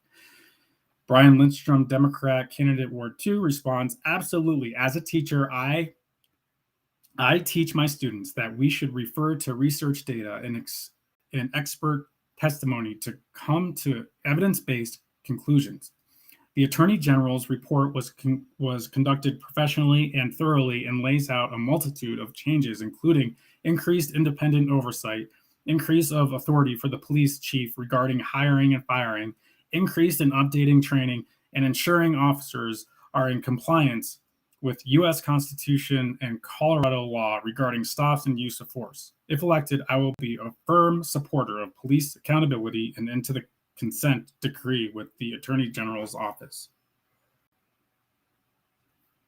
All right, so now we're going to go on to the next section for Brian Lindstrom, Democrat Ward 2. Get to know the candidate. First question, what was the last book you read? Brian Lindstrom responds, Family by California Cooper is a book I read twice a year for my African American history class. It hits me hard every time. Next question, what has been your pandemic guilty pleasure? Brian Lindstrom responds, my guilty pleasure is watching Big Brother. Next question, if you were stuck on a deserted island, what are 3 things you would want to bring? Democrat Brian Lindstrom responds, multi-tool pocket knife, inflatable raft with oars, fishing net. Next question, what do you think needs to be invented more than anything else? Brian responds, teleportation. If you were going to staycation in Aurora, what activities would you do? Brian states, a vacation for me is always about the food, so it would be a food tour that visits our locally owned restaurants. Okay, so we're moving on to the next candidate for Ward 2, Robert Hamilton. He is a registered independent, unaffiliated.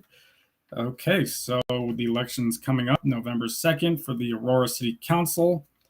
And we're doing a Q&A from the Sentinel from their October 14th issue. It is jam-packed with all kinds of really good information. I recommend everyone go out and get yourself a copy. But Robert Hamilton, here we go, Q&A, running for Ward 2, unaffiliated. First question, Ward 2 sees the most oil development in the city. How would you rate the city's current approach to regulation under new state law? Would you like to see more or fewer regulations on oil and gas development?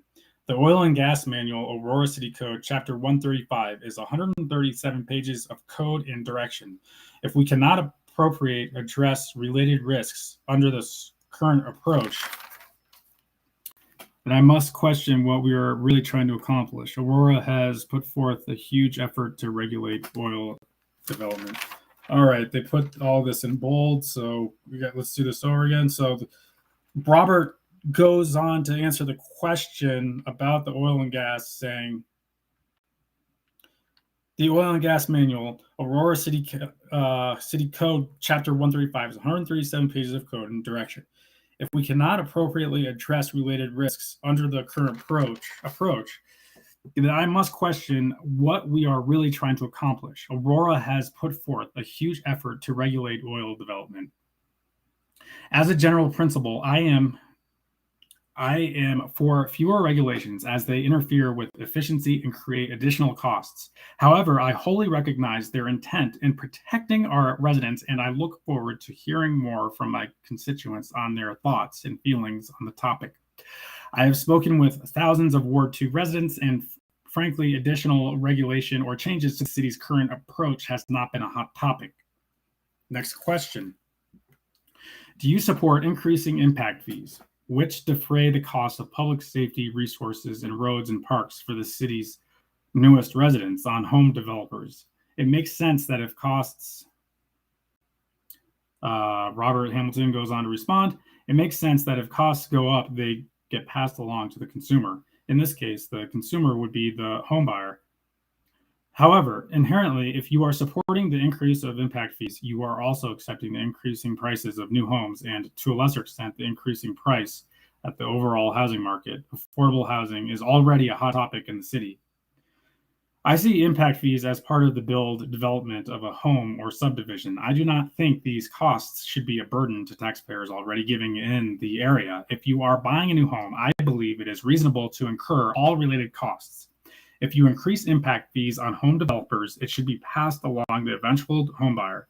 The important question to me is, why are impact fees increasing? What are we doing to address the drivers of the fees increase? This should be the focus of our attention. Next question for Robert Hamilton, unaffiliated, running for Ward 2. Proposals to address visible homelessness have ranged from an urban camping ban, which Mayor Mike Hoffman has committed to bring back for a second vote, to adding safe parking lots and additional shelter space. Which policies would you be in favor of? Would you support the camping ban? Policies I support, I support all assistance to the homeless community, which is privately funded. While the city, through the mayor and city council, should have a stance on the topic, with these individuals serving to drive thought leadership, the direction should be to source funding through the community voluntarily rather than earmark taxpayer dollars to increase taxes.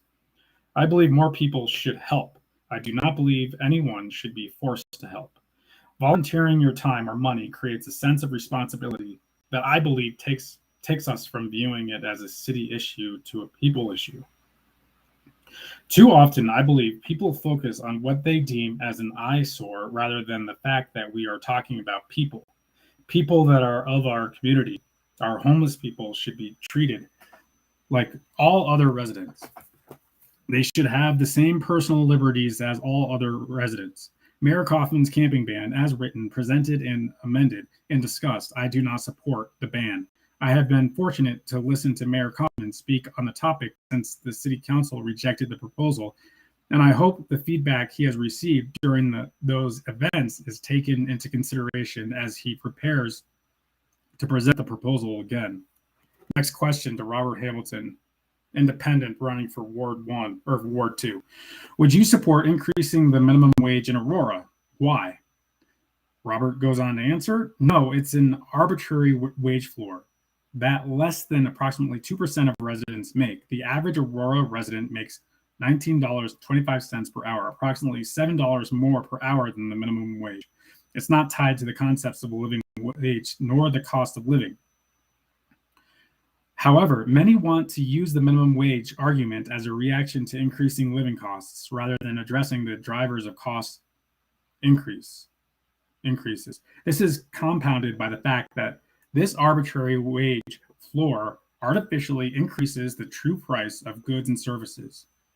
We, the people of Aurora, should work on changing the way we we view minimum wages. I believe our efforts should be focused on reducing the cost of living rather than forcing local businesses to pay a certain arbitrary wage. Next question. To Robert Hamilton, independent, running for Ward 2. Do you support Aurora forming its own county? Why? Robert responds, no, I would oppose this simply because any recognition is expensive and rarely recognizes the efficiencies it sets out to achieve. There are a ton of one-time costs, budgeting concerns, organizational costs, changing names, logos, buildings, retraining new policies and communications, marketing, the changes to the public, and merger costs. Merging departments that have different goals, strategies, procedures. Next question for Robert Hamilton, running for the Aurora City Council, Ward 2, unaffiliated. What is the city's most pressing transportation need? Robert responds, improved roads. City government drives up the costs of our roads by twofold. Further government spending or budgeting on the roads is relatively flat over year. We are 20 million behind on maintenance, 43 million or so on possible reconstruction.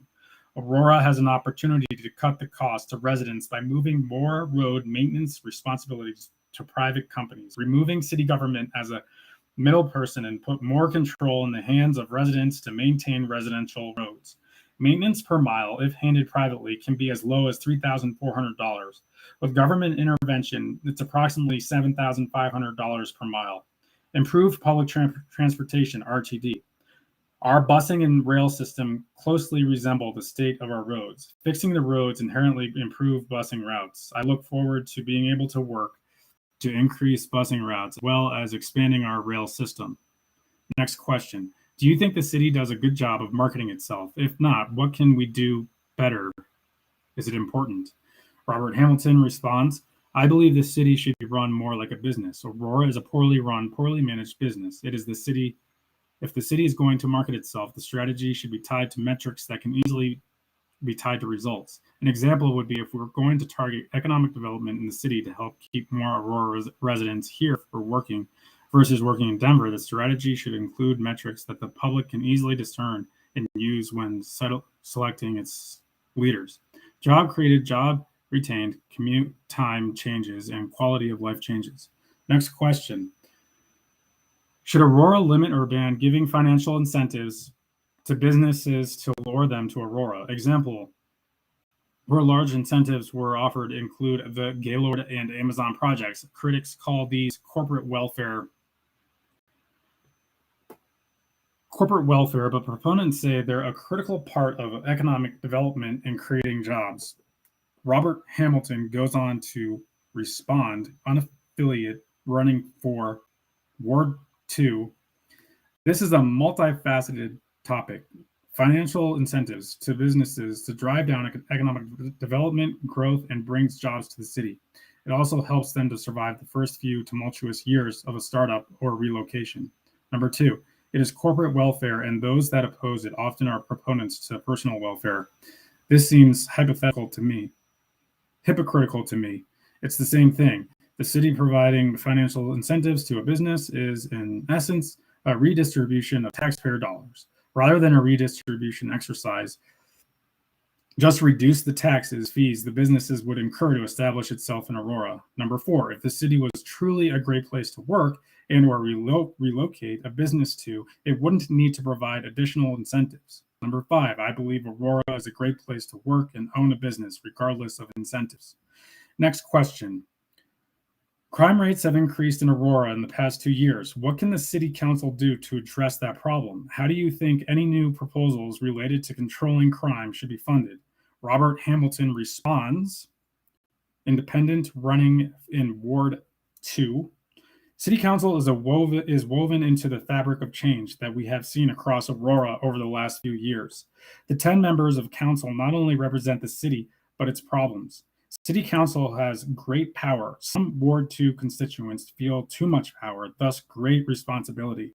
I see our current crime issue as a simple problem with a complex answer. The city, as a collective of people, has made decisions that reduce police presence. It's plain, it's simple. This is a primary contributor to the spike in crime. If the city, again, as a collective of people, wants to address the crime rate, Here is a complex answer. Robert Hamilton goes on further to state, increase police funding. Basically undo the decision previously made with the understanding that it's going to be more expensive to taxpayers than if the decisions weren't made in the first place. Keep in mind that police funding comes from multiple places, not just the residents of Aurora. Become accepting of private police options. If you can afford it, hire your own police options. Private police can operate under the same code and structures as the current public option. And as a for-profit enterprise, it's incentivized to do a better job than public-funded options. Okay, so this guy's recommending that we privatize the police, which is okay. I've never really heard of that, but I don't know. You guys make your own judgment on that. Rethink how Aurora polices. Let's have honest conversations about what crimes need to be addressed and which are less important. This is effectively what has happened in our city now. Staffing limitations have an impact on which crimes are pursued and which laws are enforced. I don't think you can disentangle the crime problem with the police problem. I firmly believe that all government functions should be voluntarily funded. Pay for what you want, support what you believe in, or pay for the level of service you receive. An example, if Aurora Police Department wants to procure a new vehicle, it should raise the funds from those in Aurora who want to contribute. While there will be readers, constituents who think voluntarily funding a police force is a horrible idea or couldn't work, it's already happening to some extent. Over the last 2 years, private foundations have risen to help supplement training and equipment. For Aurora police officers, the residents who contribute to these foundations are in many ways supporting all residents of Aurora, and theoretically, all residents benefit from this. The last thing I want to remind residents, police officers are people. These are our neighbors and for many, our friends. While there have been way too many high-profile incidents addressed in the next question, we must keep in mind that we are talking to people who choose to do an increasingly thankless job with decreasing public resources and tools and a decreasing public opinion. It's not an easy position to be in. And Robert goes on to state, Robert Hamilton, running as an independent, Ward 2, I ask that you think about how you should be able to perform your job if you were in a similar organization scenario. Additionally, there may be no better example of the city's mental health crisis than looking at the Aurora Police Department. Next question for Robert Hamilton, independent, running for Ward 2. The Aurora Police Department and the Civil Service Commission have been the subject of many high-profile incidents, notably regarding the death of Elijah McClain, and consequently, the subject of intense scrutiny from investigative reports. Would you support additional oversight for the Aurora Police Department? If so, what do you think that should look like? Robert Hamilton, independent, running for Ward 1, responds, Ward 2, any organization or agency operating on behalf of our city directly interacting with the residents of Aurora should be required to undergo an annual external audit at a minimum led by city residents or a judicial type committee directly elected by the residents. City council could be pivotal in organizing such an effort. To be clear, this isn't just a comment about the Aurora Police Department. This is a comment towards all organizations and agencies of the city of Aurora. The Aurora Police Department has an internal affairs bureau, and while it endures its own security, is more than what most other organizations or agencies of Aurora have. Further, this isn't just an Aurora issue. Police departments across the country are going through similar issues, similar examination. There are lessons to be learned, and Aurora isn't on its own in finding solutions. Okay, so we're going to the next section for the Q&A. Get to know the candidate. First question. What was the last book you read? Robert Hamilton responds, Human Action, Ludwig von Mises. Next question. What has been your pandemic guilty pleasure? Robert Hamilton responds, running for Aurora City Council. Next question. If you were stuck on a deserted island, what are 3 things you would want to bring? Robert Hamilton responds, I am presuming this is a survival situation. Number 1, a tarp. Number 2, iodine tablets or similar. And number 3, a knife. Next question. What do you think needs to be invented more than anything? And Robert Hamilton responds, humanity needs to be reinvented. Next question. Hold on, let's gotta close my door here real quick.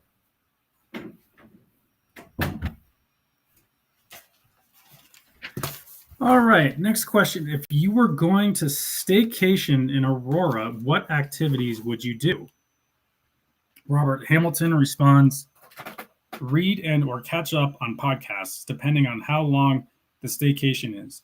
Admittedly, almost all my meals are made at home, so I would take the opportunity to try a few new local restaurants.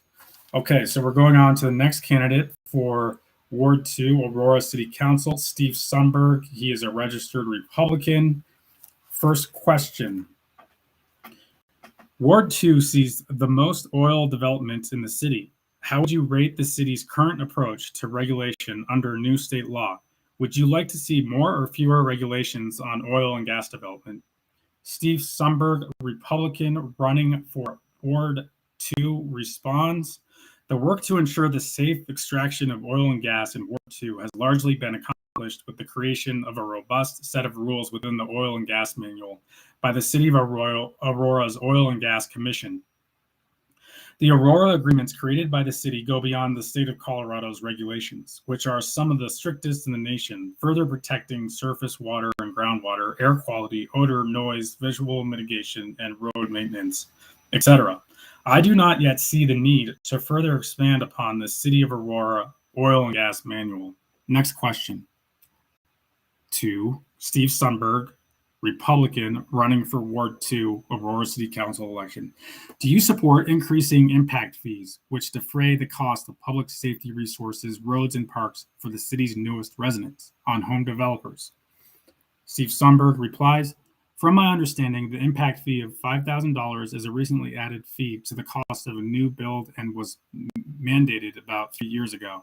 This, in addition to the high cost of water tap fee, as we rely on builders to help with the supply of new homes and innovative new neighborhoods in Aurora, we need to be careful not to create fees that are too burdensome to builders. These costs are ultimately passed on to the new homeowner. Next question for Steve Sumberg, Republican, running for Ward 2.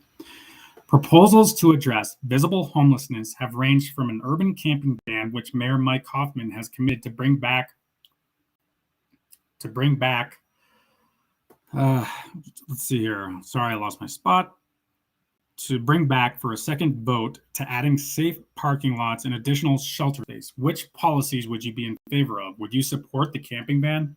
Steve Sumberg, Republican, running for Ward 2, responds, those who are homeless in our community can be unhoused because of economic challenges, mental health issues, or severe addiction.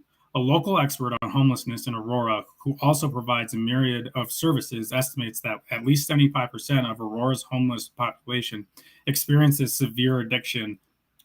On a case-by-case basis, I hope people can achieve rehabilitation if they are willing.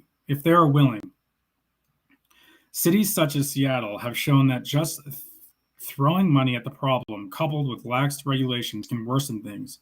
The homeless, especially with heavy addiction, will gravitate to cities with the most permissive policies. Allowing people to camp wherever they want leads to public health issues and increased crime. I would support a camping ban in addition to a public campaign against panhandling. Next question. What would you support?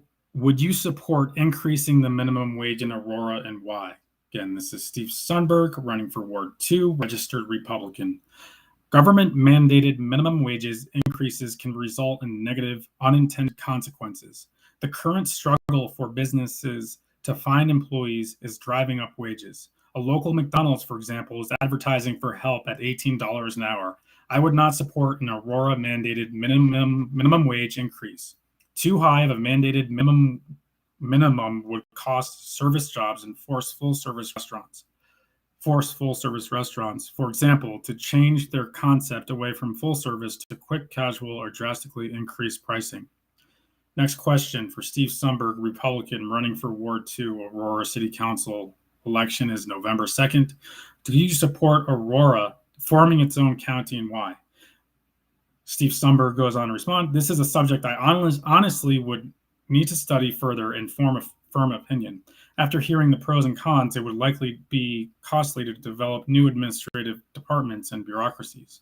Next question, what is the city's most pressing transportation need?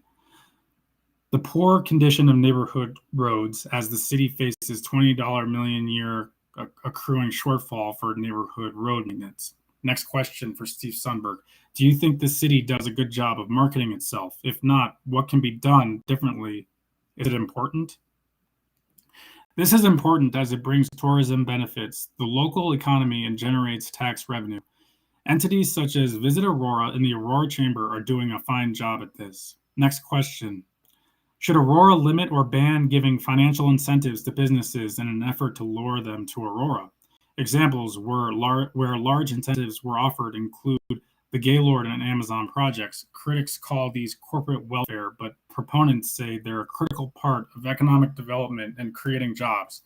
Steve Sumberg, Republican, running for Ward 2, responds, no, doing so would not only limit our ability to attract quality employers who are always seeking the most competitive environment to do business in, but change our reputation as an innovative city that wants to compete.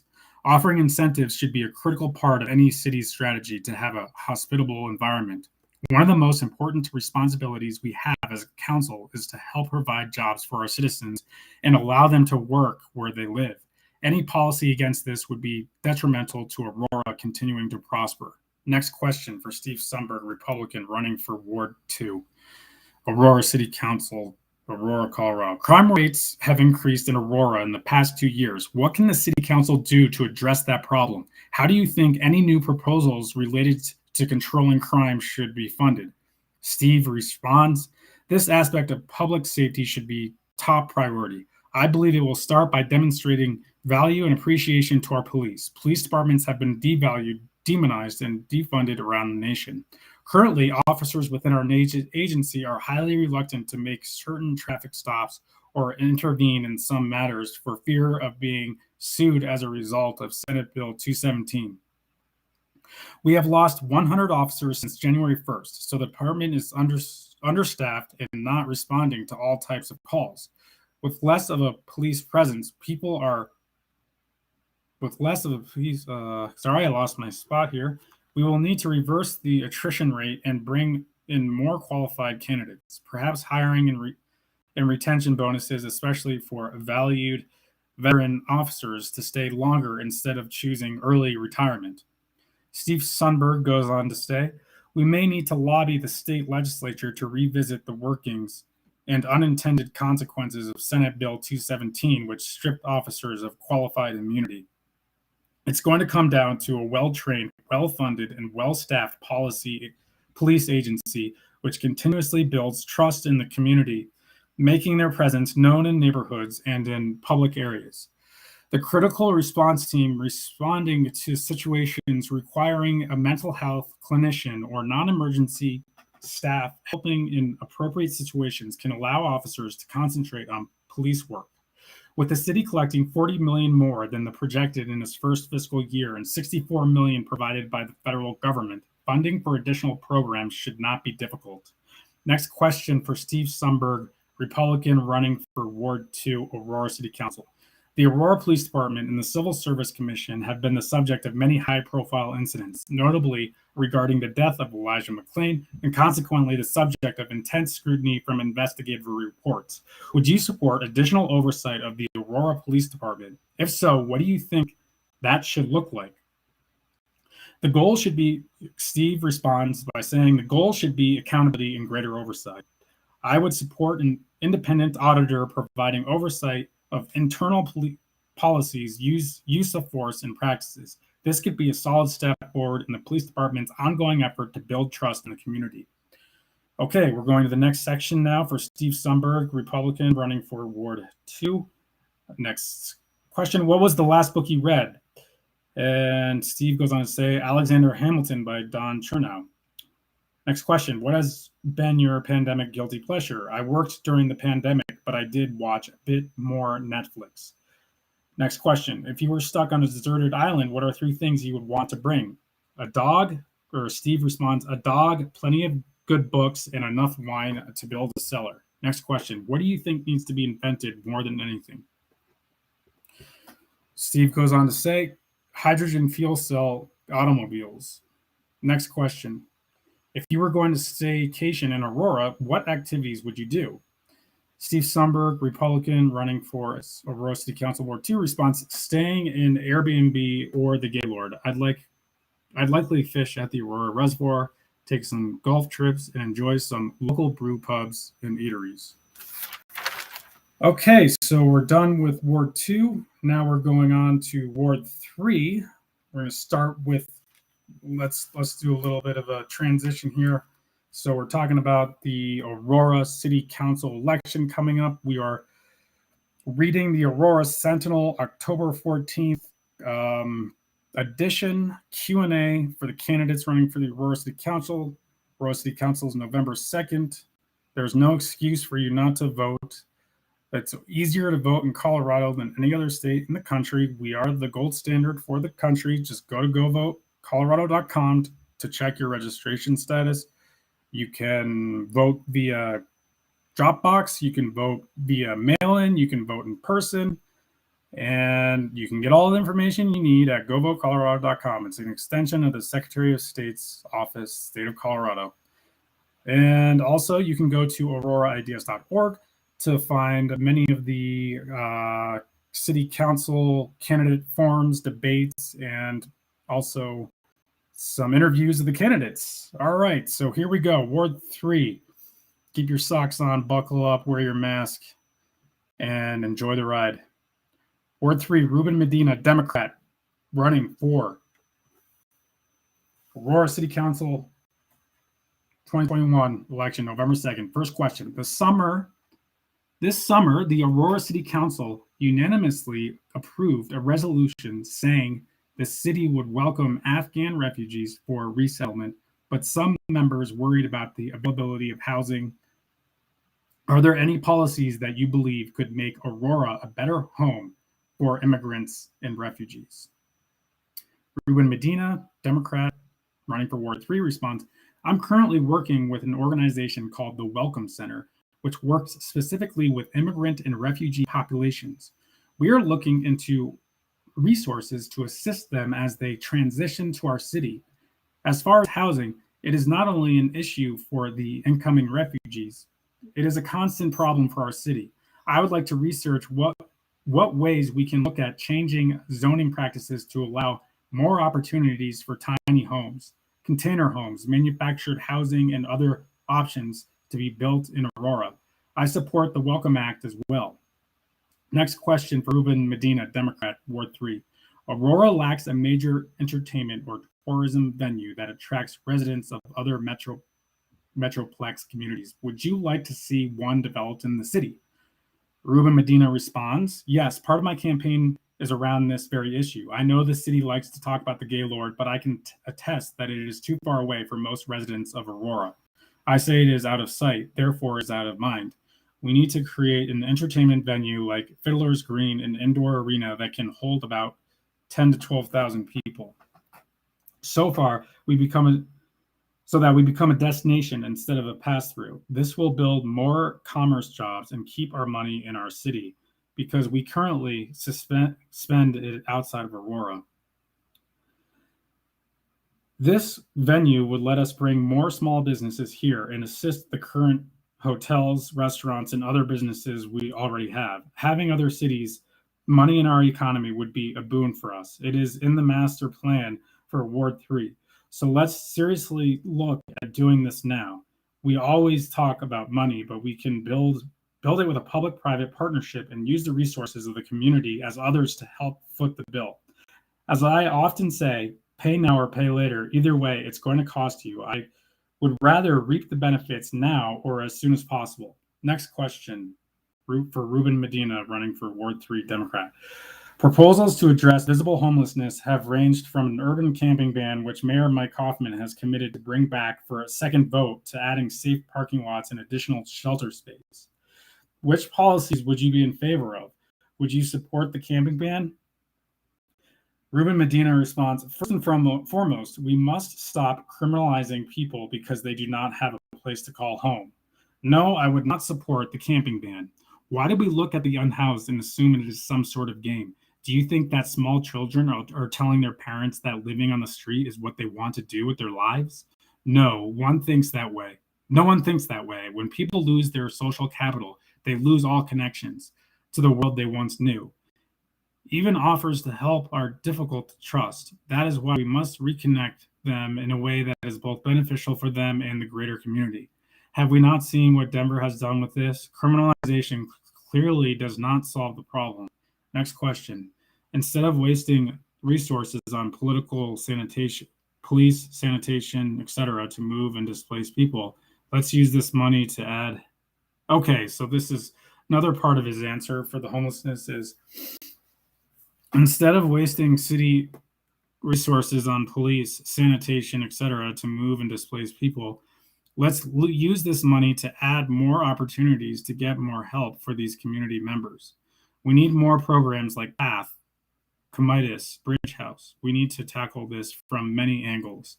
To me, it starts by talking to these community members one-on-one and finding the right fit for the situation they're dealing with. Ruben goes on to say, once we begin to get this under control and get the majority of the people housed, employed, and accessing services they need, we can then begin in the process of scaling down these services and use the funds to work on another pressing issue in our community. Next question. What would you support? Would you support increasing the minimum wage in Aurora? Why? Ruben Medina goes on to answer, yes, I'm in favor of raising the minimum wage, and I understand both sides of this coin.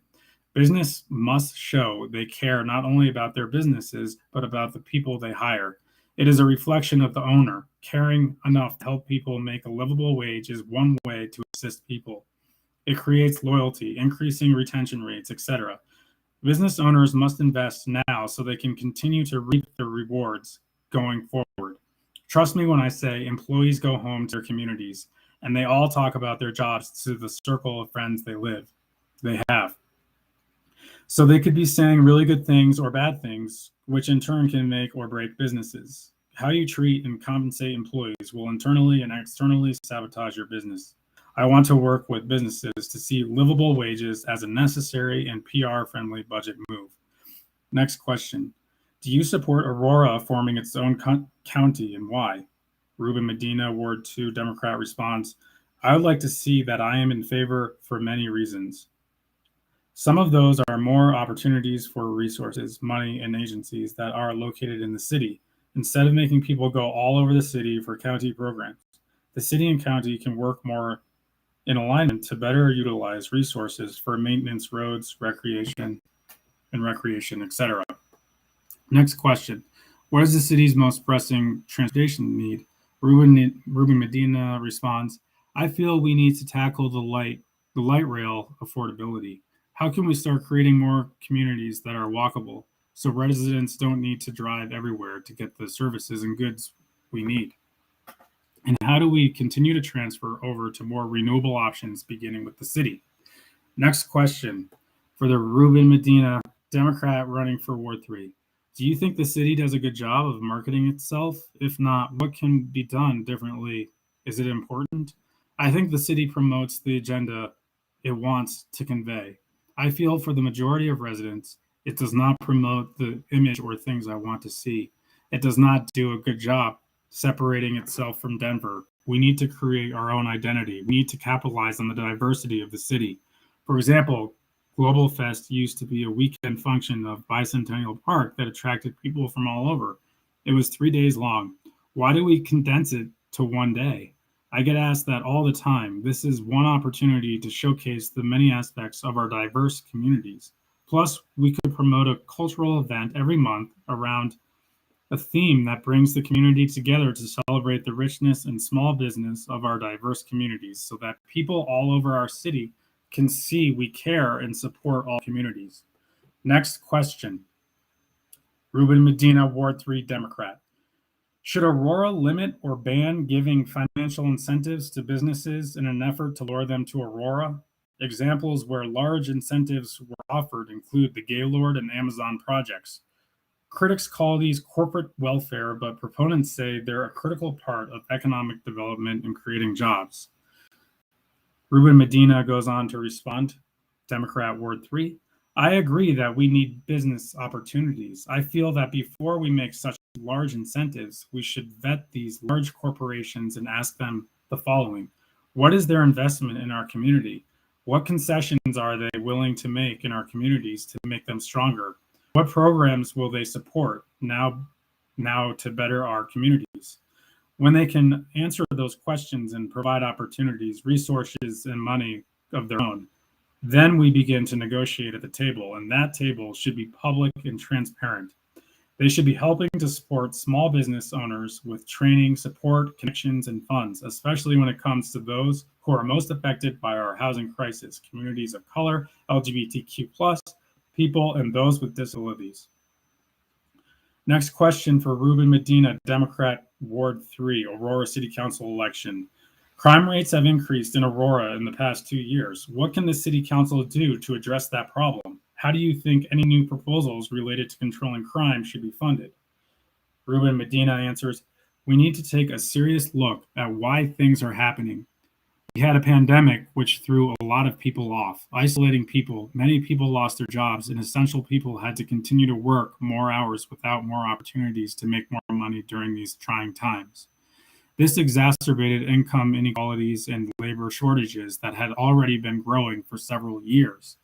We also have a community who does not trust the police, the agency tasked with safety. When people fear the people that are supposed to help, we have an issue. Ruben goes on to state, we must begin to heal.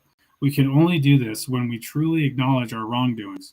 We must seriously look at roles and responsibilities of the agencies and the tasks given to those in power. I'm also speaking about the government system from the mayor, city manager, etc. If we do not adhere to these roles and responsibilities, how can we in turn expect our communities to do the same?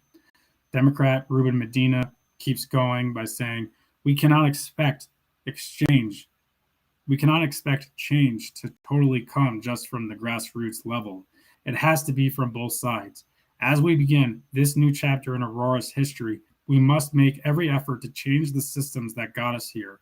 I am willing to work alongside all those who truly want to make changes for the betterment of our society and our city. Our citizens demand it. I want to say we are not looking to get rid of the police, but look at it from a perspective of jobs and roles and responsibilities. Sorry, I lost my spot. We must begin to understand that we have to work with other agencies.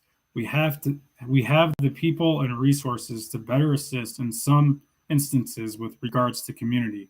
We must be working in tandem to address the many issues in our communities, from the housing crisis and mental illness to substance abuse and public safety, etc.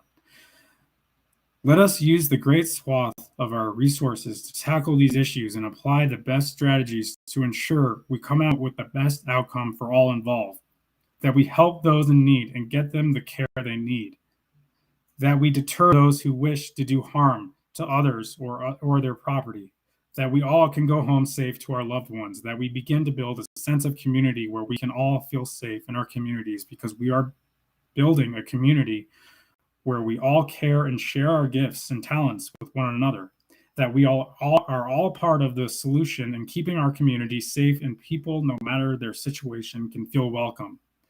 Next question for Ruben Medina, Democrat running for Ward 3. The Aurora Police Department and the Civil Service Commission have been the subject of many high-profile incidents, notably regarding the death of Elijah McClain, and consequently the subject of intense scrutiny for investigative reports. Would you support additional oversight of the Aurora Police Department? If so, what do you think that should look like? Democrat Ruben Medina running for Ward 3 responds, a young man should not have to should not have had to pay the ultimate price to bring attention to an ongoing, well-known, and well-documented problem. The state handed down some recommendations that the city and Aurora Police Department will need to adhere to.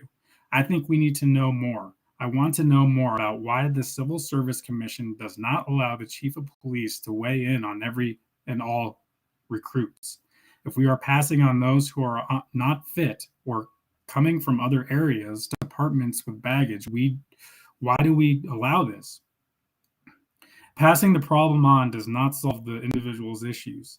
It only allows that person to continue to get away with bad behaviors and subsequently leads to an Aurora resident's death or physical harm. Rubin goes on to say, we must place community members in commissions and committees that have more oversight, but also that have teeth. Most of these ad hoc committees have no substance. If people are to make recommendations but have no authority, then what is the use of these committees? To again check a box that we engaged the community's input. But we are all still going to do business as usual, so we must vet community members and pay them and hold them accountable as we do any other group in the city to show we are serious about the issues and we will be transparent and accountable. Next section for the Q&A for Ruben Medina, Democrat Ward 3. First question, what was the last book you read? Ruben states, Walking Your Gifted Path by Bruce Anderson, Core Gift Institution. Next question, what has been your pandemic guilty pleasure? Ruben says, I do not have to dress up. I can join meetings in a t-shirt and shorts. Next question, if you were stuck on a deserted island, what are 3 things you would want to bring? Ruben states, I would bring my wife, sorry Dawn, a dog, and a book on how to survive on a deserted island. Next question, what do you think needs to be invented more than anything else? Ruben responds, a way for people to teleport. Imagine the time and land that could be used for other things and the progress we could make toward our just transition to renewable energy. Next question, if you were going to staycation in Aurora, what activities would you do? I would walk or run on the many trails, eat at many diverse restaurants on the Colfax corridor, see a play at the Fox. Okay, so that's it for Democrat Ruben Medina running for Ward 3, Aurora City Council. We're going to move on now to John O. Scott, who's running for Ward 3. He's a registered Republican, Aurora City Council. Here we go, first question. This summer, the Aurora City Council unanimously approved a resolution saying the city would welcome Afghan refugees for resettlement, but some members worried about the availability of housing. Are there any policies that you believe could make Aurora a better home for immigrants and refugees? John O. Scott goes on to say, Republican, Ward 3, I think that we must lead with both our hearts and our heads. As much as we should have a heart of compassion and care, we must also think through our current housing crisis.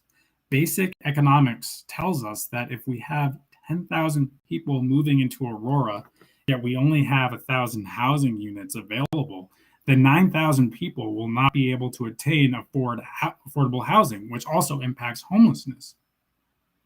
We must address the issue first before we compound the situation by bringing in more people. Next question. John O. Scott, registered Republican, Ward 3, running for the Aurora City Council. Aurora lacks a major entertainment or tourism venue that attracts residents of other Metroplex communities. Would you like to see one developed in the city?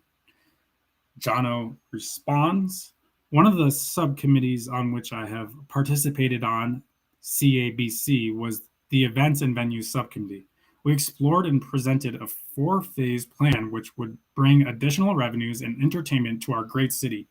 One of the phases includes utilizing 3 empty theaters that are currently in the town center, yes, already in the Aurora Mall, and retrofitting them into a 1,000-seat entertainment venue. My long-term dream would be to have a major league sporting event venue within Aurora's city limits, possibly next to an amusement park. I hear Elitch is looking to move. Next question.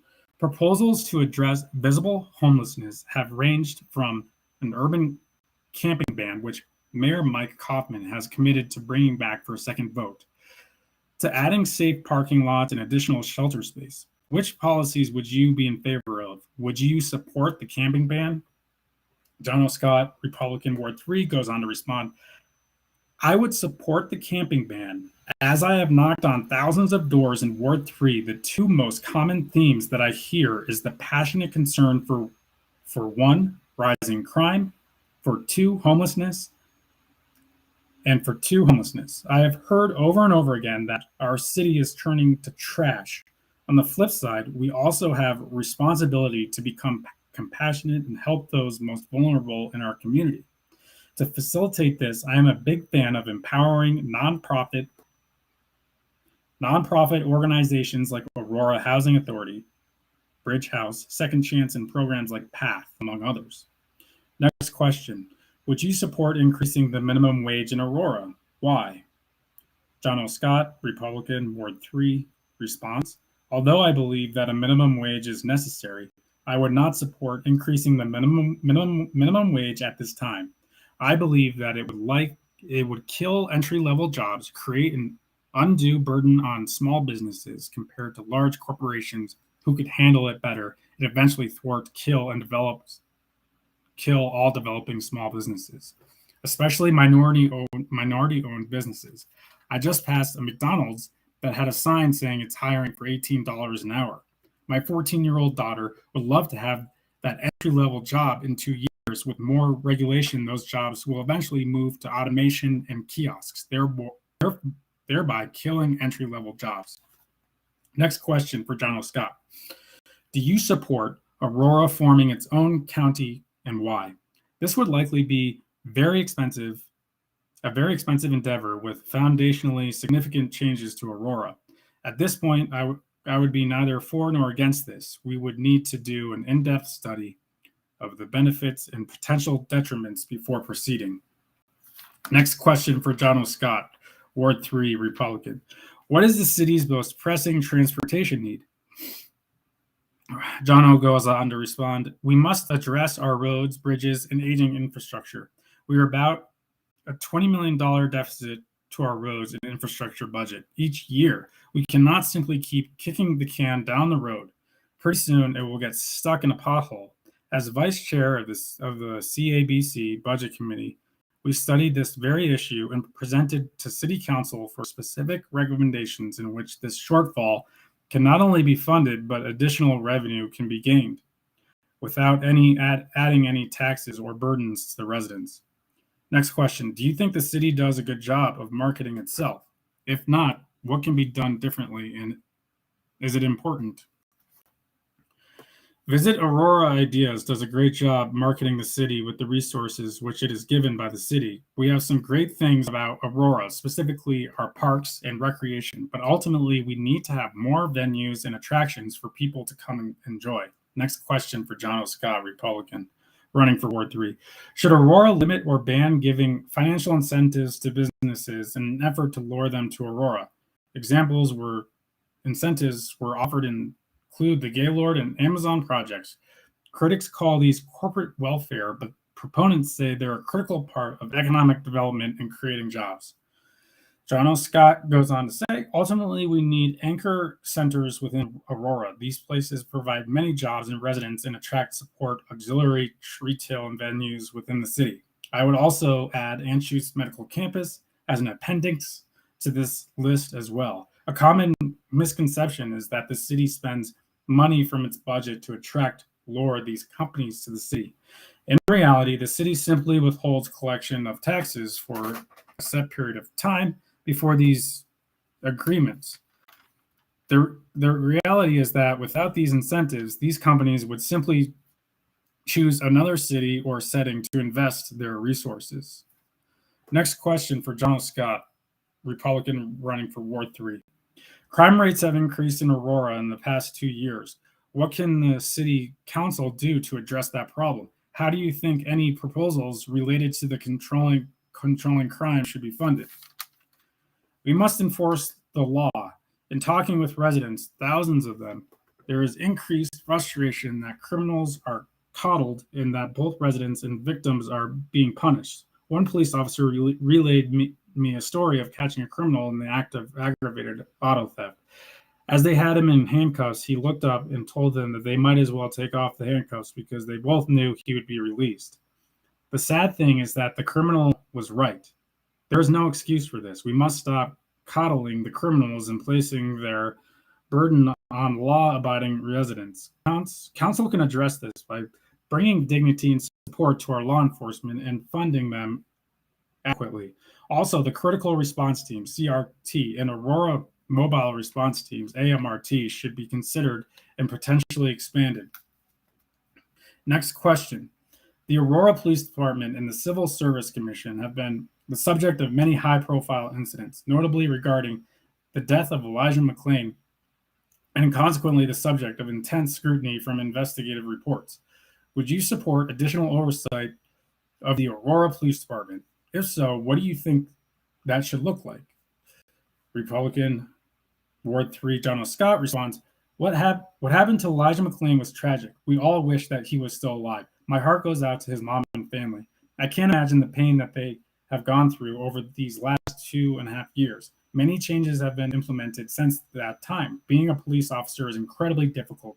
We must recognize that there are many good and very necessary Aurora police officers who serve, protect this community. Yes, the police need accountability. Even they say that. However, we must be careful that we do not go to the other extreme of tying their hands so tight that they are not able to enforce the laws. See the question regarding crime above. Next section, get to know the candidate. Next question is John O. Scott. What was the last book you read? John O. goes on to say, I read the Bible. I usually read a proverb each morning, and I'm also working through the book of Acts. Also, Fancy Nancy to my daughter, of course. Next question. What has been your pandemic guilty pleasure? Service. John O. goes on to say service. We were able to feed over 500 families each week during the shutdown. That was truly satisfying. Next question. If you were stuck on a deserted island, what are 3 things you would want to bring? John O. goes on to say, my family, a multi-tool, and a yacht. Next question. What do you think needs to be invented more than anything? John O. goes on to say, efficient wind-powered roof systems to supplement electrical power for homes. Next question. If you were going to staycation in Aurora, what activities would you do? John O. goes on to say, camping in a local park, open space is probably out of the question. My family and I would explore our extensive parks and trail systems, enjoy trying our diverse cuisine each day, visit places like the Plains Conservation Society, Delaney Farm, Aurora History Museum, the library, and find one of those great programs put on the Parks and Recreation Department. Okay, so that's it for John O. Scott, Republican, running for Ward 3, Aurora City Council, and that's it for all the candidates. And so, so the election's November 2nd. You can also go to auroraideas.org to find out more information about the candidates. We have city council candidate forums, debates on there, and interviews as well. And we also have a survey that we're doing for Ward 3, so you can check out the results of the survey. But it was really nice talking to you guys. This is the first time we've done the restream. We're going live on 3 different social media platforms. I hope others embrace this new technology. It was really great talking to you guys today. And enjoy the rest of your night.